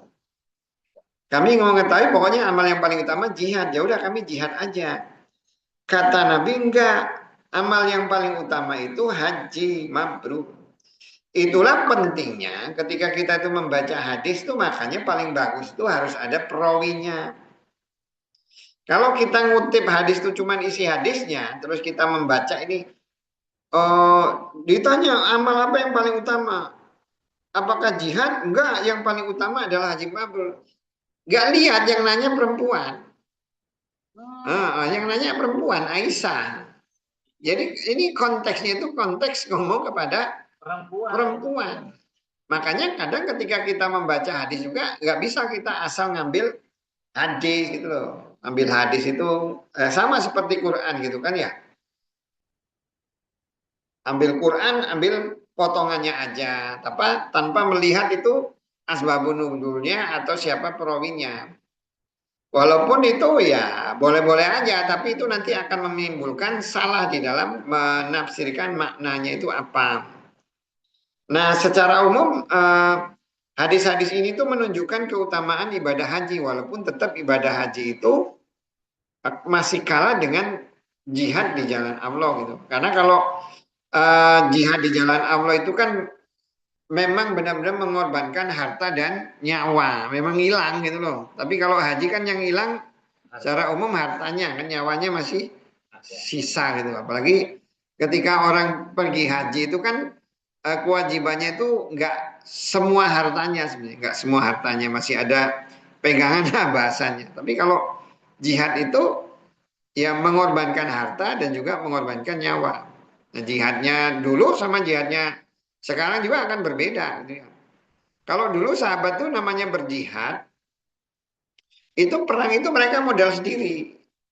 Jadi kalau dulu tuh di dalam Islam itu orang tuh mau perang nyiapin sendiri. Makanya ada sahabat tuh yang ketika disuruh perang tuh nangis. Karena apa? Nggak punya apa-apa. Mau ngikut perang nggak bisa. Mereka pingin perang tapi nggak bisa ngikut.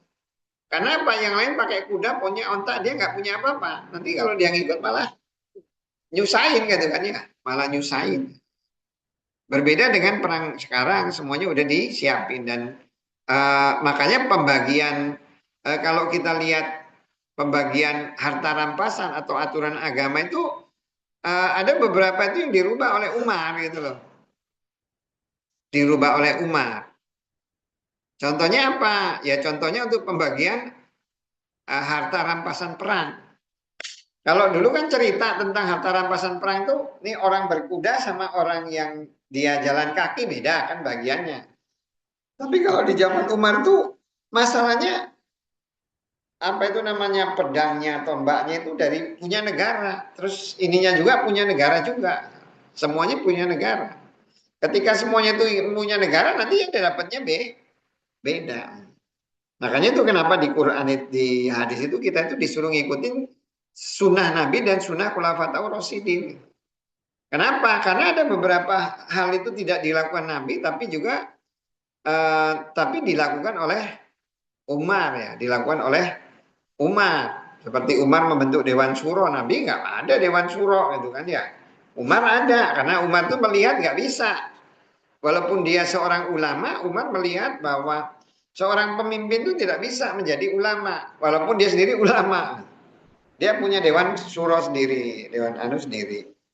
Itu. Jadi ada beberapa perubahan.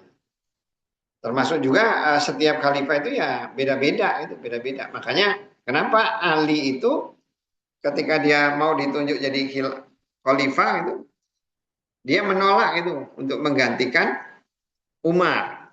Harusnya kan yang sebenarnya dipilih Umar itu, bukan yang dipilih itu Ali bukan Utsman. Karena calon itu cuma dua yang akhirnya terpilih itu Utsman sama Ali. Nah, kata Abdurrahman bin Auf yang jadi pemimpinnya itu ngomong, Ali, kamu mau nggak jadi khalifah? Tapi syaratnya ini, kamu harus ngikut sunahnya Abu Bakar sama sunahnya Umar, nggak boleh beda. Ali nggak mau, karena Ali ulama, dia ngerti, nggak bisa gitu kita itu mendasarkan satu keputusan agama itu hanya kepada otaknya dua orang. Kita kan masa nggak boleh berpendapat, gitu kan ya? Yang mau siapa? Utsman. Ya udah ngikut. Makanya Ali nggak jadi khalifah. Nah demikian juga ya apa itu namanya itu memahami hadis itu ya. Jadi keutamaan ibadah haji gitu ya. Jadi pahala ibadah haji itu pahalanya itu sama seperti orang yang baru dilahirkan, nggak ada dosa sama sekali. Tujuannya apa? Ya supaya orang itu punya niat ibadah haji. Nah di dalam Islam itu ada amal-amal itu ada yang utama, ada yang urutan-urutannya. Maksudnya apa urutan-urutan itu? Supaya kita itu bisa memilih. Supaya kita itu bisa memilih. Kalau kita tuh bisa mencari yang lebih utama, kenapa harus cari lebih bawah lagi? Itulah salah satu alasan Imam Malik ya. Imam Malik itu dia pernah dikirimi sahabatnya itu dari Mesir. Jadi dia nanya ke Imam Malik, kirim surat, Imam Malik, kamu itu kan imam panutan manusia, panutan seluruh umat, tapi saya lihat tuh kamu ibadah kamu itu kurang. Jadi oleh Imam Malik itu ditanya. Jadi innallaha qasama amal kama qasama rizqa. Sungguhnya Allah itu memberikan apa itu membagi amal seperti membagi rezeki. Wa innal abdalla yuqtau fi babus salat wala yuqtau fi babul ukros. Ada hamba itu dibuka amalnya itu di pintu sholat, tapi tidak dibuka di pintu lain. Ada yang hamba dibuka di pintu puasa. Dan saya itu senang bahwa pintu amal saya itu dibuka di pintu ilmu. Karena Imam Malik itu menganggap bahwa dia mendalami ilmu itu lebih daripada orang puasa, orang beribadah macam-macam. Karena dengan ilmu itu dia bisa membuka gitu lah, membuka pemahaman orang tentang agama supaya orang itu beribadah. Jadi Imam Malik itu melihat bahwa mencari ilmu itu lebih utama daripada beribadah. Makanya dia untuk ibadah-ibadah yang mungkin dilakukan orang yang secara agak kurang dia dijawabnya seperti oleh Imam Malik. Jadi Ketika kita itu melihat satu amal, ya harus tahu keutamaannya. Makanya ketika terjadi perang juga ya, ketika terjadi perang orang Islam, perang, salah satu tentara itu, pimpinan pasukan orang itu ngomong ke jamaah haji, wahai masalah haji katanya, wahai golongan haji, sesungguhnya yang kalian lakukan itu main-main. Kenapa? Ini masa perang. Kamu laki-laki kok malah mikirin haji di masa perang. Kamu ya, kalau masanya perang itu yang lebih utama perang. Gitu.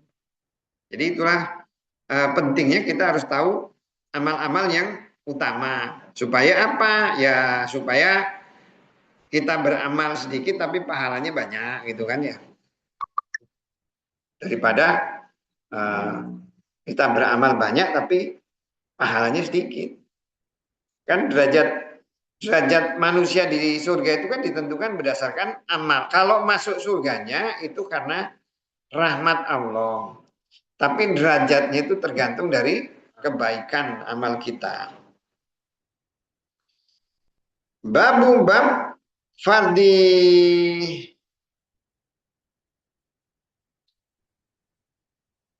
kan ya? Arti ya. Ya. Kewajiban mawakit mikot al-hajj. Haji dan umroh. Hadasa telah menceritakan kepada kami Malik ibnu Ismail. Hadasa telah menceritakan kepada kami Zuhair. Qala berbicara hadasa telah menceritakan kepadaku Zaid ibnu Jubair. Anna sunya Ata datang Abdullah ibnu Umar radhiyallahu anhuma. Fi di manzili tempat nyawa dan lapunya hunya kistotun tenda wa dan surodikun pagar-pagar. Pak maka saal tu bertanya aku padanya min dari aina mana yajuz boleh an untuk iktamiro umroh. Pak maka kola berbicara dia Farodah telah mewajibkan Allah Farodah telah mewajibkan hak kepadanya Rasul Allah SAW li kepada ahli penduduk Najd itu daerah Irak ya. Kornan. Itu nama tempat Korn. Wa dan dibagi ahli penduduk Al-Madinati Madinah Zalhulaifah di Zalhulaifah wa dan dibagi ahli penduduk Samisam Juhfah.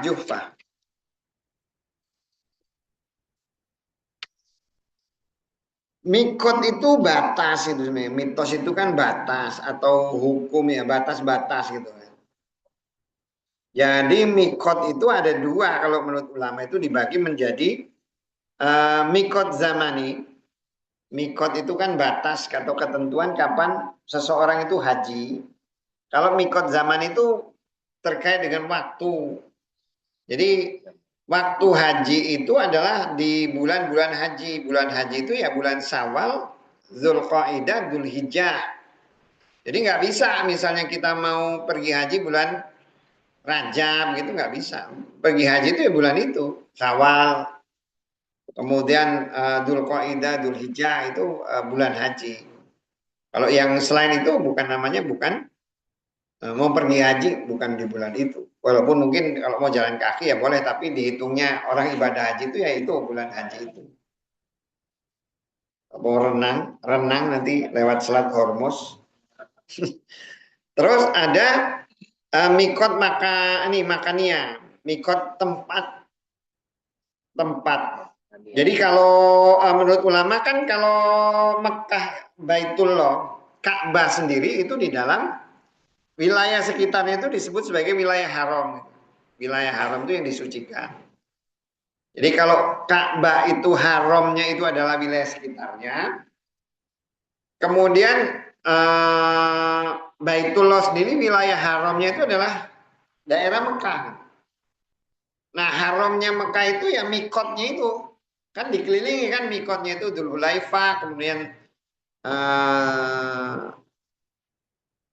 apa itu namanya Bir Ali ya. apa itu namanya, zalam lam gitu ya, korn, Lam, lam. zam lam lam. Ya, itu kan untuk penduduk, ada Ju'fah gitu ya untuk penduduk dari Mesir. Kalau yang zalam lam itu kan dari Yaman. Nah, jadi itu. Kemudian nanti Jazirah Arab.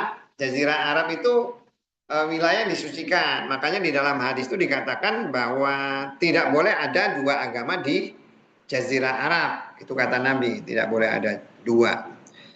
Walaupun maksudnya tidak boleh ada dua agama di dalam Jazirah Arab itu bukan berarti bahwa agama Kristen atau agama itu nggak boleh. Tapi yang dimaksud di situ itu yang ngatur itu bukan nggak boleh orang di luar Islam yang ngatur. Karena itu wilayah haram masalahnya, wilayah haram. Dasarnya apa? Ya dasarnya dari ketika di zaman Nabi, walaupun Nabi ngomong tidak boleh ada agama selain Islam di Jazirah Arab, dan kenyataannya kan orang Yahudi masih ada, kemudian orang Majusi juga masih ada. Nah, Allah menetapkan mikot-mikotnya itu. Mikot-mikotnya itu artinya ketika orang itu mau melaksanakan ibadah haji itu harus masuknya itu dari situ, udah ditentukan agama itu. Ditentukan orang dari Madinah harus ke Zulhulaifah. Kemudian orang dari Yaman dia harus ke Jamlam gitu kan. Kemudian orang dari Mesir masuknya lewat situ gitu loh. Yang penting prinsipnya itu lewat di mikot. Mikot itu ada ketentuan. Karena apa? Karena ketika dia di mikot itu disitulah dia baru mulai melaksanakan berniatnya itu di mikotnya itu. Niatnya itu di mikotnya itu. Nah, ulama sih berbeda pendapat kayak orang Indonesia kan. Dia kan ketika dia apa itu namanya naik pesawat kan, naik pesawat ngelewatin Mekah dulu kan ya malahan ya, lewatin sebelum sampai ke apa Jeddah biasanya orang Indonesia itu kan. Berarti lewat mikotnya dia ulama benar-benar oh apa itu harus di atas di pesawatnya dia pakai baju ihram atau nunggu di bawah. Nah, kalau yang seperti itu ya silakan aja lah. Ulama berbeda pendapat itu nggak masalah yang seperti itu. Ada yang menyatakan niatnya ya karena kita udah masuk di atas Saudi Arabia ya berarti udah masuk di atas mikotnya ini. Berarti kita harus pakai baju ihram dan bertalbiyah. Padahal kalau kita lihat di hadisnya itu niat haji itu adalah ketika kita itu dari mikot itu mau bergerak menuju Mekah. Iya. Jadi bukan di mikotnya itu langsung tapi ketika kita bergerak baru dia tahu. Kita pakai baju, pakai semua. Baru kita niat. Ibaratnya kalau niat itu ya kayak kita ini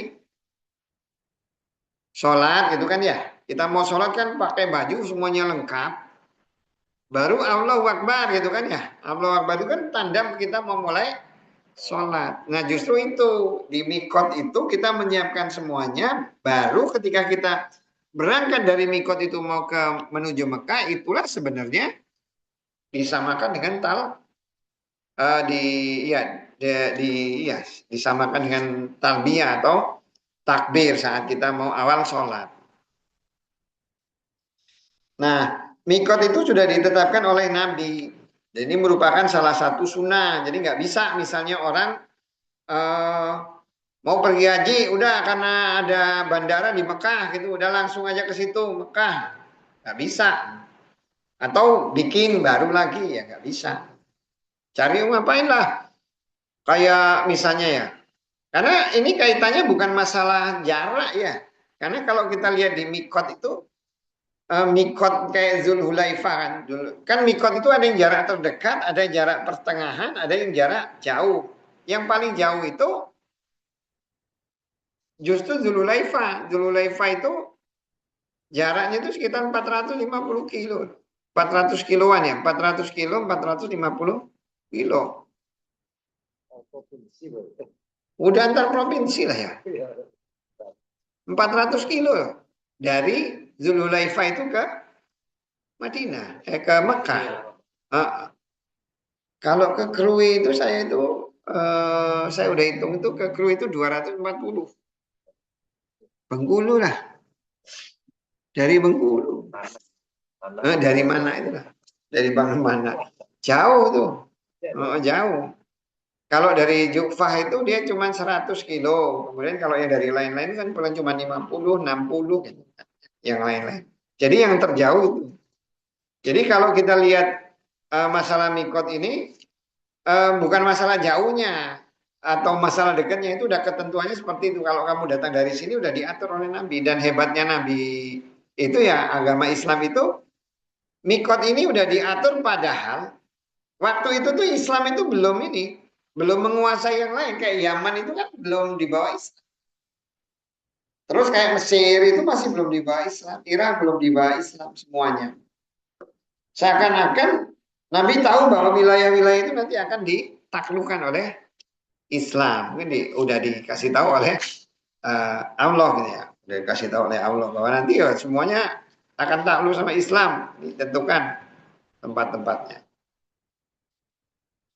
Nah, kalau berdasarkan hadis ini tadi ketentuannya bahwa penduduk Irak itu dari daerah Qom, kemudian kalau untuk Madinah Dzulhulaifa, kemudian untuk penduduk Syam itu kan berarti wilayah-wilayah seperti Mesir, kemudian Suriah, ya itu di Jufah. Kalau Indonesia dari mana? Wah, terserah aja lah Indonesia itu. Nah, yang harus dipahami itu kalau orang yang dia pergi haji, pergi ke Madinah dulu ya. Kalau pergi haji ke Madinah dulu kan berarti nanti dia harus hati-hati kapan dia harus mulai menggunakan baju ihramnya. Ya, hati-hati. Jadi jangan sampai dia udah di pesawat udah pakai baju ihram, habis itu ternyata ke Madinah dulu. Bab kauli ucapan Allah, ya Allah Ta'ala maha tinggi dia, dan tazawadu membuat bekalah kalian, maka inna sungnya khairu sebaik-baiknya azzadi bekal at-taqwa takwa. Hadasa telah menceritakan kepada kami Yahya ibnu Bisr. Hadasa telah menceritakan kepada kami Sababah dari Warqa dari Amr ibnu Dinar, dari Ikrimah, dari Ibnu Abbas radhiyallahu anhuma. Kala berbicara dia, karena ternyata ahlu penduduk al-Yamani Yaman, Yahujuna pergi haji mereka, dan la tidak yatazaduna membuat bekal mereka. Dan yakuluna berbicara mereka, nahnu kami al-mutawakiluna yang bertawakal, maka ida apabila qadimu datang mereka, maka sa'alu meminta mereka anasak pada manusia. Maka anzala menurunkan Allah Ta'ala maha tinggi dia, dan tazawadu membuat bekalah kalian, maka inna sunya khairu sebaik-baiknya azzadi bekal at-taqwa takwa. Rawahu Ibnu meriwayatkan badannya Ibnu Uyainah dari Amr dari Ikrimah mursal, hadisnya mursal. Perawinya itu mursal, terputus menurut ini Ibnu Uyainah. Tapi kalau menurut Sahih Bukhari ini sahih gitu. Tapi di riwayat yang lain, dia mursal itu di riwayat yang lain. Babnya itu adalah membuat bekala atau berbekalah kalian, maka sungguhnya sebaik-baik bekal itu adalah takwa.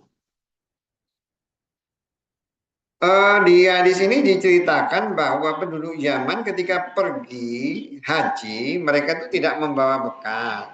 Ngomongnya tawakal tapi minta sama manusia gitu kan, agak repot. Jadi memang ketemu manusia itu kan macam-macam ya nanti. Makanya kenapa sih di haji itu salah satu hal yang dilarang di haji itu dilarang bertengkar. Dilarang bertengkar atau berkata hal-hal yang buruk. Kelihatannya itu hal sepele ya. Tapi ingat kalau kita pergi haji itu teman di sekeliling kita itu bikin emosi. Mancing emosi. Ada tetap satu orang yang dia semaunya gitu. Ada juga itu manusia yang seperti itu tuh. Jadi memang akan mancing emosi sehingga tadi yang menyebabkan kita itu timbul kata-kata yang kasar atau apa, hal-hal yang Termasuk juga berbuat fasik ya. Fasik itu ya seperti kita nggak percaya kepada, ngapain nyium-nyium Hajar Aswad ya. Batu kayak gini. Atau ternyata cuman kayak gini aja. Itu kan fasik yang seperti itu. Nggak percaya ya kepada syiar-syiar Allah. Itu bentuk-bentuk kefasikan. Nah, ketika seseorang itu pergi haji, dia harus punya keyakinan bahwa apa yang dilaksanakan itu adalah upaya mendekatkan diri dia kepada Allah. Tapi bukan berarti dia tanpa persiapan. Tanpa persiapan. Ingat, Allah itu punya namanya qawanin ya, konun ya, punya aturan-aturan, punya syariat-syariat yang harus diikuti. Yang syariat-syariat itu kalau tidak diikuti, ya walaupun Allah itu mampu melakukan sesuatu di luar ketentuan-ketentuan yang sudah ditetapkan oleh Allah. Tapi tidak semua orang itu akan mendapatkan atau akan ditolong Allah dengan ketentuan-ketentuan seperti itu. Makanya kita harus lihat penyebab-penyebabnya. Secara umum gitu loh, orang itu bisa maju itu kalau usaha. Orang bisa pinter kalau dia belajar. Termasuk juga ketika ibadah haji, kita itu harus punya bekalnya itu apa. Makan, minum, atau apa. Apakah Allah karena kita tamu Allah? Kita kan tamu Allah. Ya tanggung jawab tuan rumah dong. Ya nggak bisa.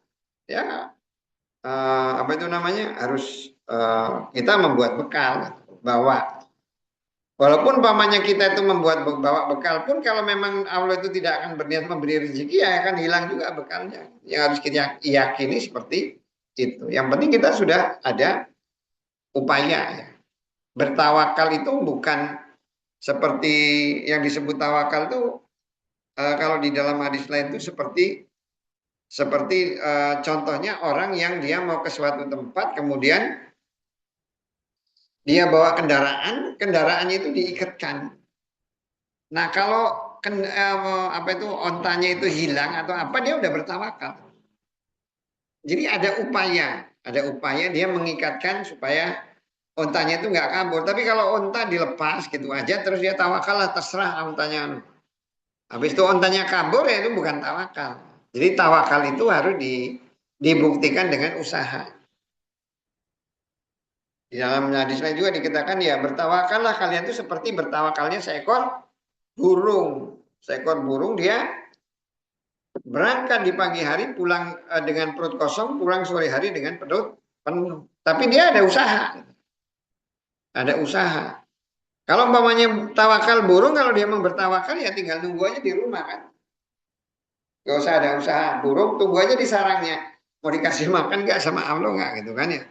Tapi bertawakalnya burung itu berangkat di pagi hari dengan perut kosong, pulang sore hari itu dengan perut penuh. Artinya dia usaha, kemudian dia dapat. Itu nama baru ngomongin tawakal. Nah di haji seperti itu.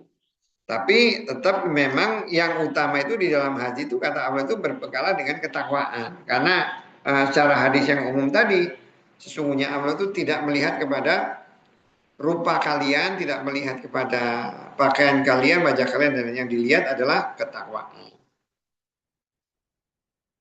Bab muhalli tempat apa itu namanya melafazkan talbiyah ahlul Mekah penduduk Mekah li untuk al haji wa dan umroh. Hadasa telah menceritakan kepada kami Musa ibn Ismail, hadasa telah menceritakan kepada kami Wuhaib, hadasa telah menceritakan kepada kami Ibnu Tawus, an dari abi bapaknya, an dari Ibnu Abbas. Qala berbicara dia, inna sunya Nabi sallallahu alaihi wasallam waqat menetapkan dia li bagi ahli penduduk al-Madinati Madinah Dzul Halaifah. Wa dan li bagi ahli Sam penduduk As-Sam al-Juhfah. Wa dan li bagi ahli penduduk Najd Korn Manazil itu nama tempat. Wa dan li bagi ahli penduduk al-Yamani Yaman Yalamlam. Hunna mereka lah bagi hunna mereka. Wa dan li bagi man yang ata datang ala kepada ya, hina mereka min dari ghairis lain, hina mereka min dari man yang aroda mengendaki atau bermaksud al hajjah hajjah wa dan umroh umroh wa dan man barang siapa kana ternyata duna selain dalika itu wa maka min dari hai sumana ansa'a memulai dia hatta sehingga ahlu penduduk Makkah Makkah min dari Makkah Makkah.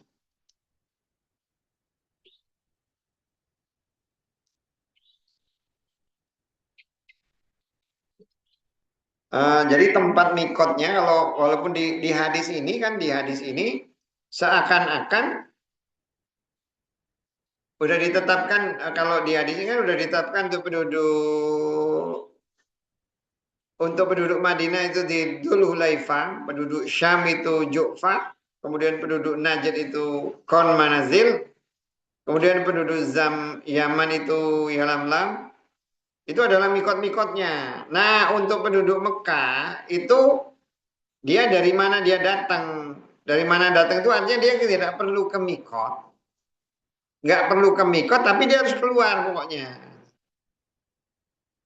Jadi ini diuraikan di hadis yang lain. Diuraikan di hadis yang lain bahwa hadis Aisyah bahwa dia tetap harus keluar. Walaupun dia dari mana dia datang itu seakan-akan hadisnya itu menunjukkan bahwa kalau penduduk Mekah ya udah dari Mekah aja. Tanim itu kan dekat Mekah. Pokoknya yang penting di wilayah di luar Mekah. Karena kan tujuan haji itu kan mengunjungi ya, bertamu ke rumah Allah. Masa bertanya memang orang situ.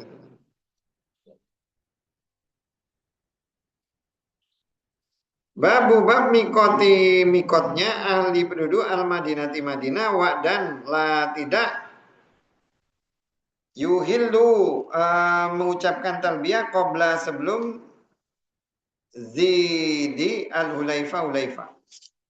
Hadasa telah menceritakan kepada kami Abdullah ibnu Yusuf akhbar telah mengabarkan kepada kami Malik dari Nafi dari Abdullah ibnu Umar radhiyallahu anhuma anna sungguhnya Rasul Allah ya Allah sallallahu qala berbicara dia yuhillu mengucapkan talbiyah ahlul Madinah min dari Dzulhulaifah Hulaifah. Wa dan alusam min dari Ju'fa wa dan alun Najd min dari Kon kola berbicara Abdullah wa dan balagho sampai ini kepadaku anna sungguhnya Rasul sallallahu alaihi wasallam kola berbicara dia wa dan yuhillu berihlal atau mengucapkan talbiyah al yamani penduduk zaman min dari yalamlam dari dalam. Jadi kalau sunnahnya mengucapkan talbiyah itu ya setelah di mikot. Kalau kita lihat hadisnya itu mengucapkan talbiyah itu di mikot.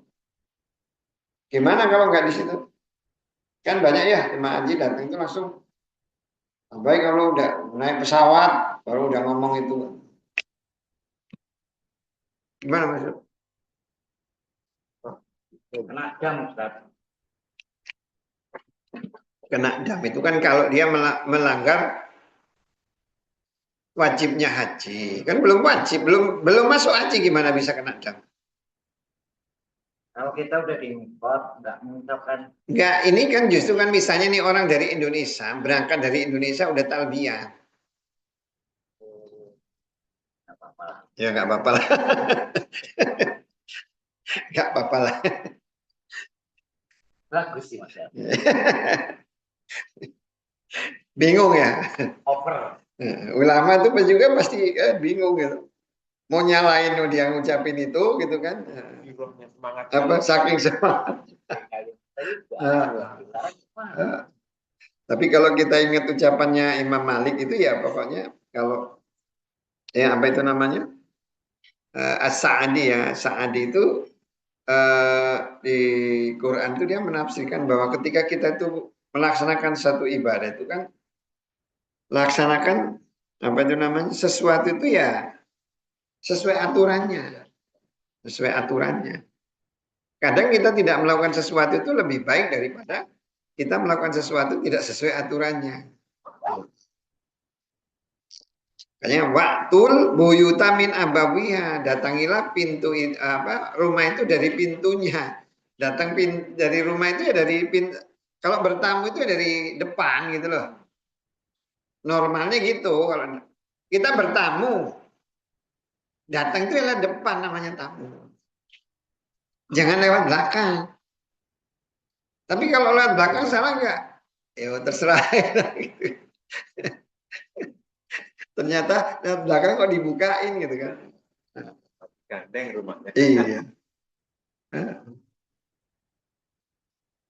Ya, makanya itulah pentingnya Haji gitu ya. Tahu Haji, oh ternyata gini loh.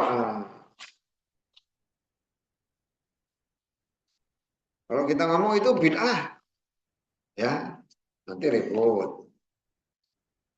Tapi jangan semua juga dibid'ahin juga. Tambah ribut itu. Jam berapa? Pen kurang po ini tuh. Yo, oke, satu lagi lah tanggung nih. Karena di situ hampir sama ini masalahnya. Bab muhilli, tempat mengucapkan talbiyah ahli penduduk Asyam-Syam. Ada saat telah menceritakan kepada kami Musa dan ada saat telah menceritakan kepada kami Hamad dari Amr ibnu Dinar, dari Tawus, dari Ibnu Abbas radhiyallahu anhuma, kala berbicara dia waqat telah menetapkan Rasulullah SAW li bagi ahli penduduk Al-Madinati Madinah Zalalaifa Dzulhalaifa wa dan li bagi ahli penduduk Sam Ju'fa wa dan li bagi ahli penduduk Najd Korn Manazil wa dan dibagi ahli penduduk Yaman Yalamlam fa maka huna mereka lah bagi huna mereka, maksudnya mikot itu ya sesuai dengan penduduknya, tempat penduduk. Wa dan li bagi man yang datang dia ala kepada hina mereka min dari ghairi selain ahli penduduk hina mereka, li bagi man yang kana ternyata yuridu mengendaki dia al haja dan umroh.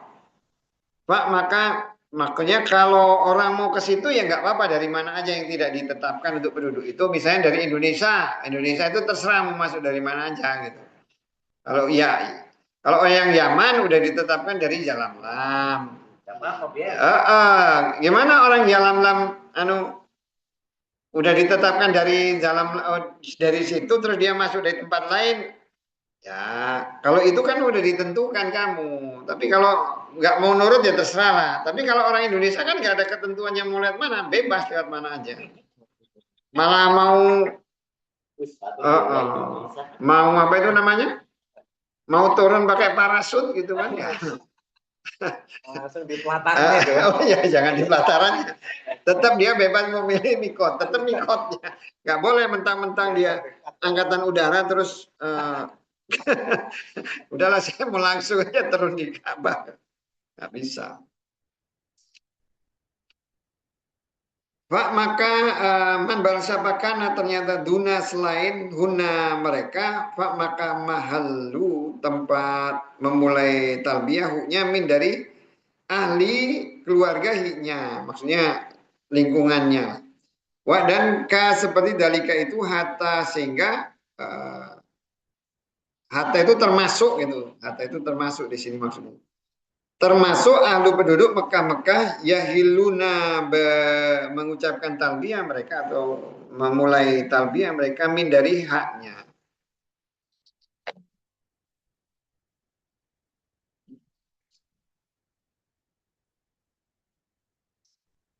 Sama hadisnya. Panjang.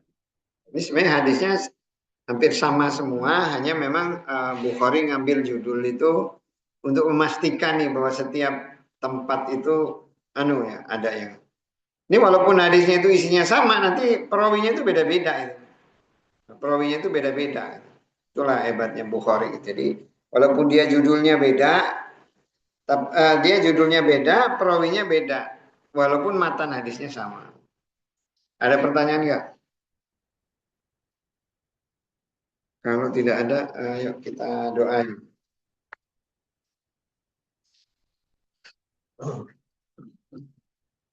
Amin amin ya rabbal alamin.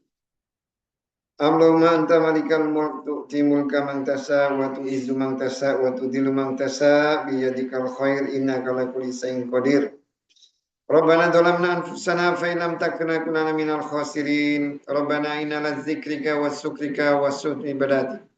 Rabbana ighfir lana dzunubana wa liwalidayna warhamna kama rabbayana shaghira. Rabbana aslih lana dinana alladzi fihi ismatu amrina wa asli dunyana alladzi fiha ma'asuna wa asli akhiratana alladzi ilaiha ma'aduna. Waj'al hayatan ziyadatan lana fi kulli khair waj'al mautan rahatan lana min kulli shar waj'al kullal qada lana khair. Rabbana inna nas'aluka khairu hadhil yawm wa khairu ma ba'dah wa na'udzubika min syarri hadhil syarri ma ba'dah. Rabbana inna nas'aluka khairu qada fid dunya wal akhirah wa na'udzubika min syarri qada fid dunya wal akhirah. Rabbana inna nas'aluka al-jannah wa ma qaraba ilaiha min qaulin amal wa na'udzubika min narika wa ma qaraba ilaiha min qaulin amal.